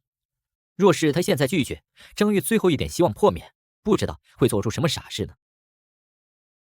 下了车，2人往吴破村走去。这个村子得名于村口有一辆100年的梧桐树，树身的直径有1米多，很是粗壮。这会儿有不少村民都在树下乘凉呢。张月，今天这么早下班呀？你快回家吧，你老婆都快急疯了。好谢了，马上回去。临离开前，陈寒听到那些人在小声的议论着张月的女儿，什么撞邪了、见鬼了、鬼上身之类的。只是时间太赶，他也不好留下来问个详细明白。这吴阔村有几块地被市里征收了，将来被用作搭建高架桥之用，所以这村里人得到了许多补偿款。他们用这些补偿款建了楼房，1楼、2楼自己住，其他楼层用来出租。张月为了女儿上学方便，租了靠近村头的一栋楼房。这是一栋7层高的楼房，外墙很新，应该是建好没几年。几个人正围着铁门处议论纷纷。其中一个40多岁的中年妇女看到张月之后喊道：“张月，你回来的正好，你女儿又发疯了。我和你说，如果还是这样，这屋子我可不租给你们了。”为了多收点租金，城中村的房子一般都是自建电梯。2人上到5楼，看到张月老婆站在其中一间房门口，声泪俱下的喊道：“女儿呀，妈妈就你一个宝贝，你可千万不要做傻事。你要是出了什么事，妈妈还怎么活呀？”老婆，怎么了？你回来了，快救救女儿吧！这女人抱住张月，喊了几声，激动的昏了过去。陈寒让张月先扶他老婆下去，免得碍手碍脚。高人，我们全靠您了。张月背着他老婆进了电梯，门是虚掩着的。这陈寒一步一步的靠近门口，轻轻的一推，看到屋内是一片漆黑，这黑的也太不寻常了。仔细打量之后，陈寒注意到屋内的窗帘全部被拉了下来，透不进一点光亮。陈寒深吸了一口气，壮起胆推门走了进去。“你好，我叫陈寒，我是来帮你的。张小姨，你在吗？我叫陈寒，可以出来见下面吗？陈寒摸到了门口附近的开关，按了几下，灯始终没有亮起来。他掏出手机，慢慢的往里走。为了省钱啊，这张月租了一间一室一厅的房子。靠近里面的房间，陈寒敲了敲门，礼貌的问道：“我现在开门进来，你千万不要生气啊，我只是想和你谈谈。”扭开了门锁，陈寒小心翼翼的推开进去。这床上角落都没有人。奇怪，难道这张小一不在房间里？他心神一动，咬了舌尖一下，含着一口血：“张小一，你在吗？”陈寒转了一圈，还是没有找到张小一，也没有看到任何可疑的地方。这房间内的布置倒是很简单，只有一张床，一个小衣柜，一张摆着化妆品的桌子。陈寒屏住呼吸，慢慢的拉开衣柜。拉开柜门的一刹那，这陈寒的心几乎快要跳到嗓子眼儿了。可是里面还是没有人，难道他跑出去了？不对呀，张月说的女儿一直不肯离开房间啊，究竟去哪儿了？陈寒自言自语的转过身子，想下楼找张月问问。突然，一个长发遮住五官的脑袋出现在了陈寒面前，吓得他连退数步，砸到了墙上。此时，一个人正趴在天花板上，身体倒吊着，眼中闪着绿光，发出嗷嗷的低吼声。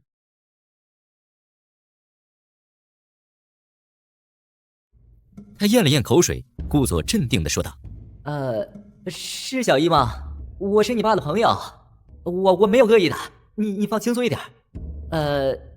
你还在吗？一直这么倒吊着，容易脑充血的，要不你先从上面下来啊？”只见噌的一下，他从天花板上跳下来，趴在地上，像只蛤蟆一样。陈寒一点点的靠近，小声的问道：“你是张小一吧？你怎么会变成这样啊？”话音未落，他突然冲过来，一把抓住陈寒的脖子，把他顶到了墙边。陈寒拼命的挣扎，可他的手劲太大了，根本就挣脱不开。在挣扎中，陈寒扯下了右边的窗帘，一束阳光照了进来。他惨叫了一声，捂着脸退回到了阴影的地方。陈寒揉了揉脖子，勉强能看清他的脸孔，五官和张月给他看的照片一模一样，只是脸上布满青筋，而且表情狰狞。张小叶，你清醒一点，千万不要让他控制住你！嚎叫一声之后，张小一扭了几下脖子，身在半空之中的手突然长出4、5寸长的红色指甲，朝陈寒抓去。陈寒眼疾手快，灵活躲过，回头一看，被张小一抓过的墙上留下一道抓痕，这要是被抓中了，后果可是不堪设想。期间，张小一的手不小心触碰到阳光，顿时冒了一阵白烟。陈寒看出他害怕阳光，赶紧靠在窗户边上。你怕阳光啊？你来啊，过来抓我呀！张小一眼珠咕噜一转，也不过去，抓起桌上的化妆品，不断地扔过去。好在速度不快，陈寒一躲过了。就在这个时候，张小一出其不意地弯下身子，抓住陈寒的脚踝，他摔倒在地，被张小一拽起，砸到了墙上。砰的一声，陈寒跌落在地上，感觉身体都快要散架了。张小一趁机骑上去，按住陈寒的双手。不得不说，这个姿势实在是暧昧。张小一张开嘴巴，露出像狼一样的尖锐獠牙，想要咬住陈寒的脖子。陈寒冲着张小一的脸吐了一口舌尖血，张小一捂住自己的脸，退后几步，惨叫起来。陈寒再也不敢逗留了，夺门而逃。逃到了屋外之后，陈寒总算是松了一口气。看到张月夫妇也在，张月抓住陈寒的手，着急地问道：“高人，我女儿怎么样了？是不是解决了？我进去看看她。”先别进去。到了楼下之后，陈寒这才注意到自己的手臂淤青一大块，脖子上也显出红色的痕迹。张月老婆吴淑芳正哭哭啼啼的，说张月不该糊弄自己，找了一个小孩过来，这万一刺激到女儿可怎么办啊？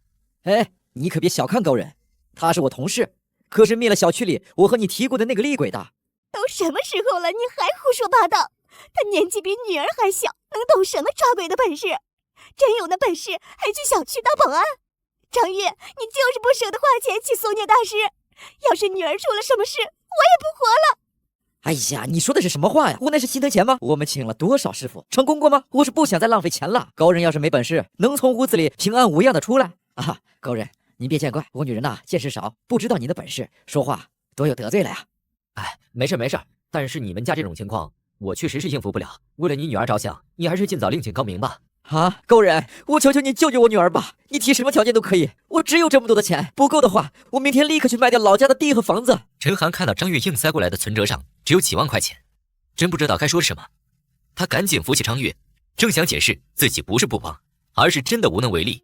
小伙子，你真有本事，帮帮人家。是呀，他们挺可怜的，再这样下去，他们夫妇俩都被逼死了。你别那么狠心。在门口围观的人七嘴八舌地说道。这时，张月拉着自己老婆跪在陈寒的面前，厉声喝道：“哼，都怪你，赶紧道歉！要是高人不出手的，小姨就死定了。”高人，是我有眼无珠，是我糊涂，求求你救救我女儿吧！哎，行，我帮还不行吗？你们先起来吧，别再跪着了啊！哎呀，高人答应了，我们女儿有救了。不过我得先回家拿点东西。走到村口，陈寒忍不住扇了自己一嘴巴。这下可怎么办啊？答应了张月夫妇，自己凭什么手段摆平这事儿啊？靠舌尖血，怕是舌头咬掉了，也救不了这张小姨。唉，看来也只有那个办法了。以他的本事，肯定是易如反掌了。陈寒掏出手机，叹了口气，又放回了兜里。今天早上他和水灵灵闹翻了，以他的性格，又怎么会答应帮忙呢？他回头看了眼张月一家居住的出租屋，想起张月夫妇跪在地上的场景，终究有些不忍。再次拿出手机，哎，我忘了，我没有他的电话号码呀。水灵灵这种怪人，也不知道有没有手机，陈寒也没看他使用过。不过他在家里，想起即将要被他一阵冷嘲热讽，陈寒不禁打了个冷战。这个时候，陈寒听到了一阵怪叫声，抬头一看，原来是乌鸦的鼓噪声。不知道什么时候，村口的梧桐树底下乘凉闲聊的人散了。反倒树上聚集了一大群乌鸦，更奇怪的是，它们像人一样，一直盯着陈寒，嘴里发出怪声。被盯得浑身发毛的陈寒不敢再待下去了，想着此地不宜久留，正要快步离开的时候，树上的乌鸦闻声而动，齐齐地俯冲下来。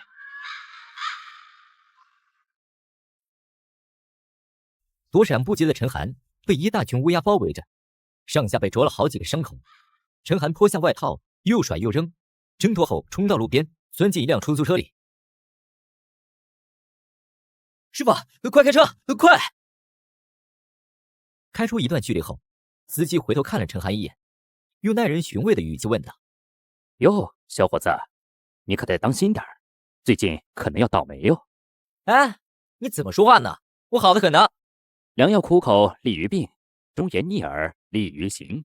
该说的我都说了，你好自为之啊。呸！师傅，你要真能看相，你怎么不去摆摊算命呢？还当一个出租车师傅，也太屈才了吧！师傅没再回话。陈寒像踢了块石头，也无法还击，心里憋了一口气。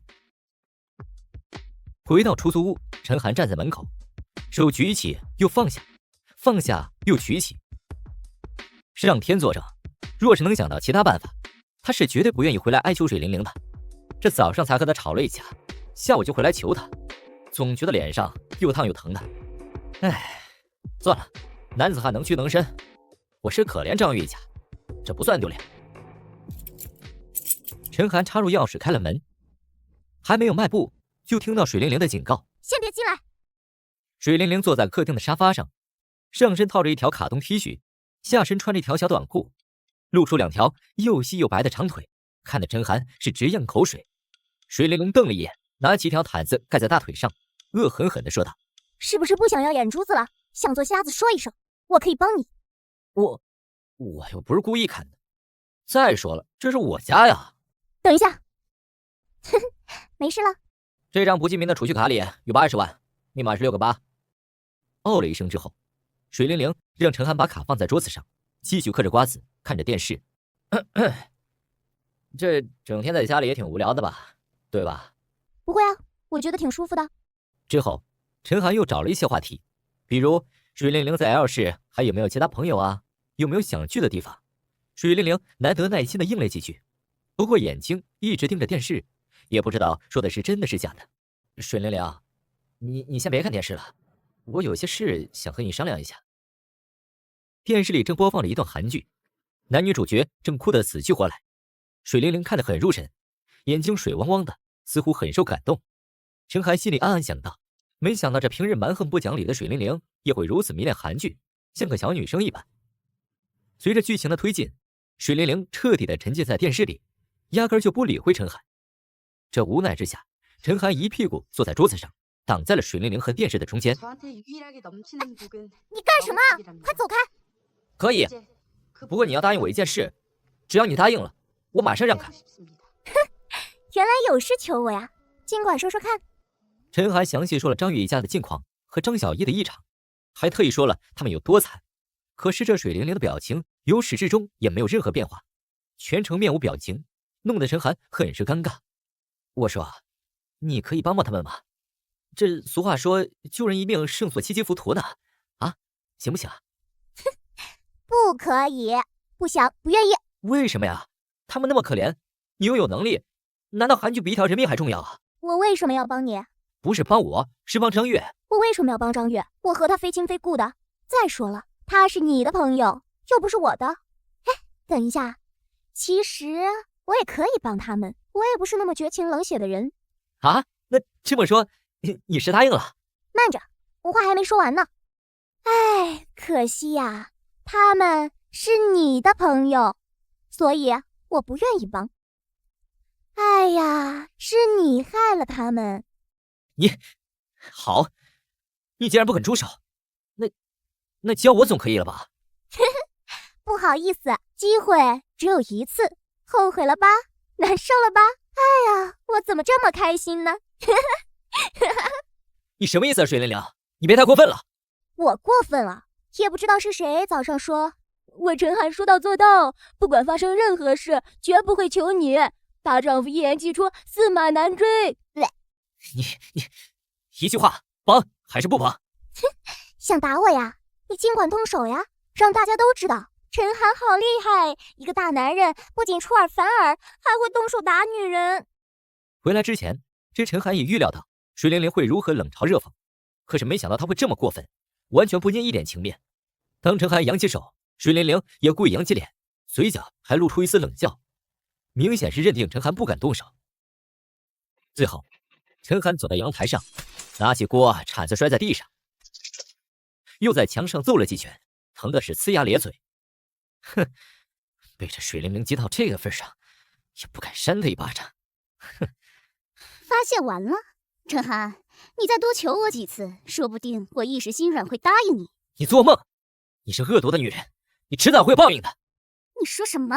信不信我立刻杀了你？在陈寒快要昏厥的时候，水灵灵松手把他扔在地上，转身走进房间。回过气来之后，陈寒看着房间，低声骂了几句，心不甘情不愿地往外走。离开之前，他心神一动，顺手拿走了桌上的某样东西。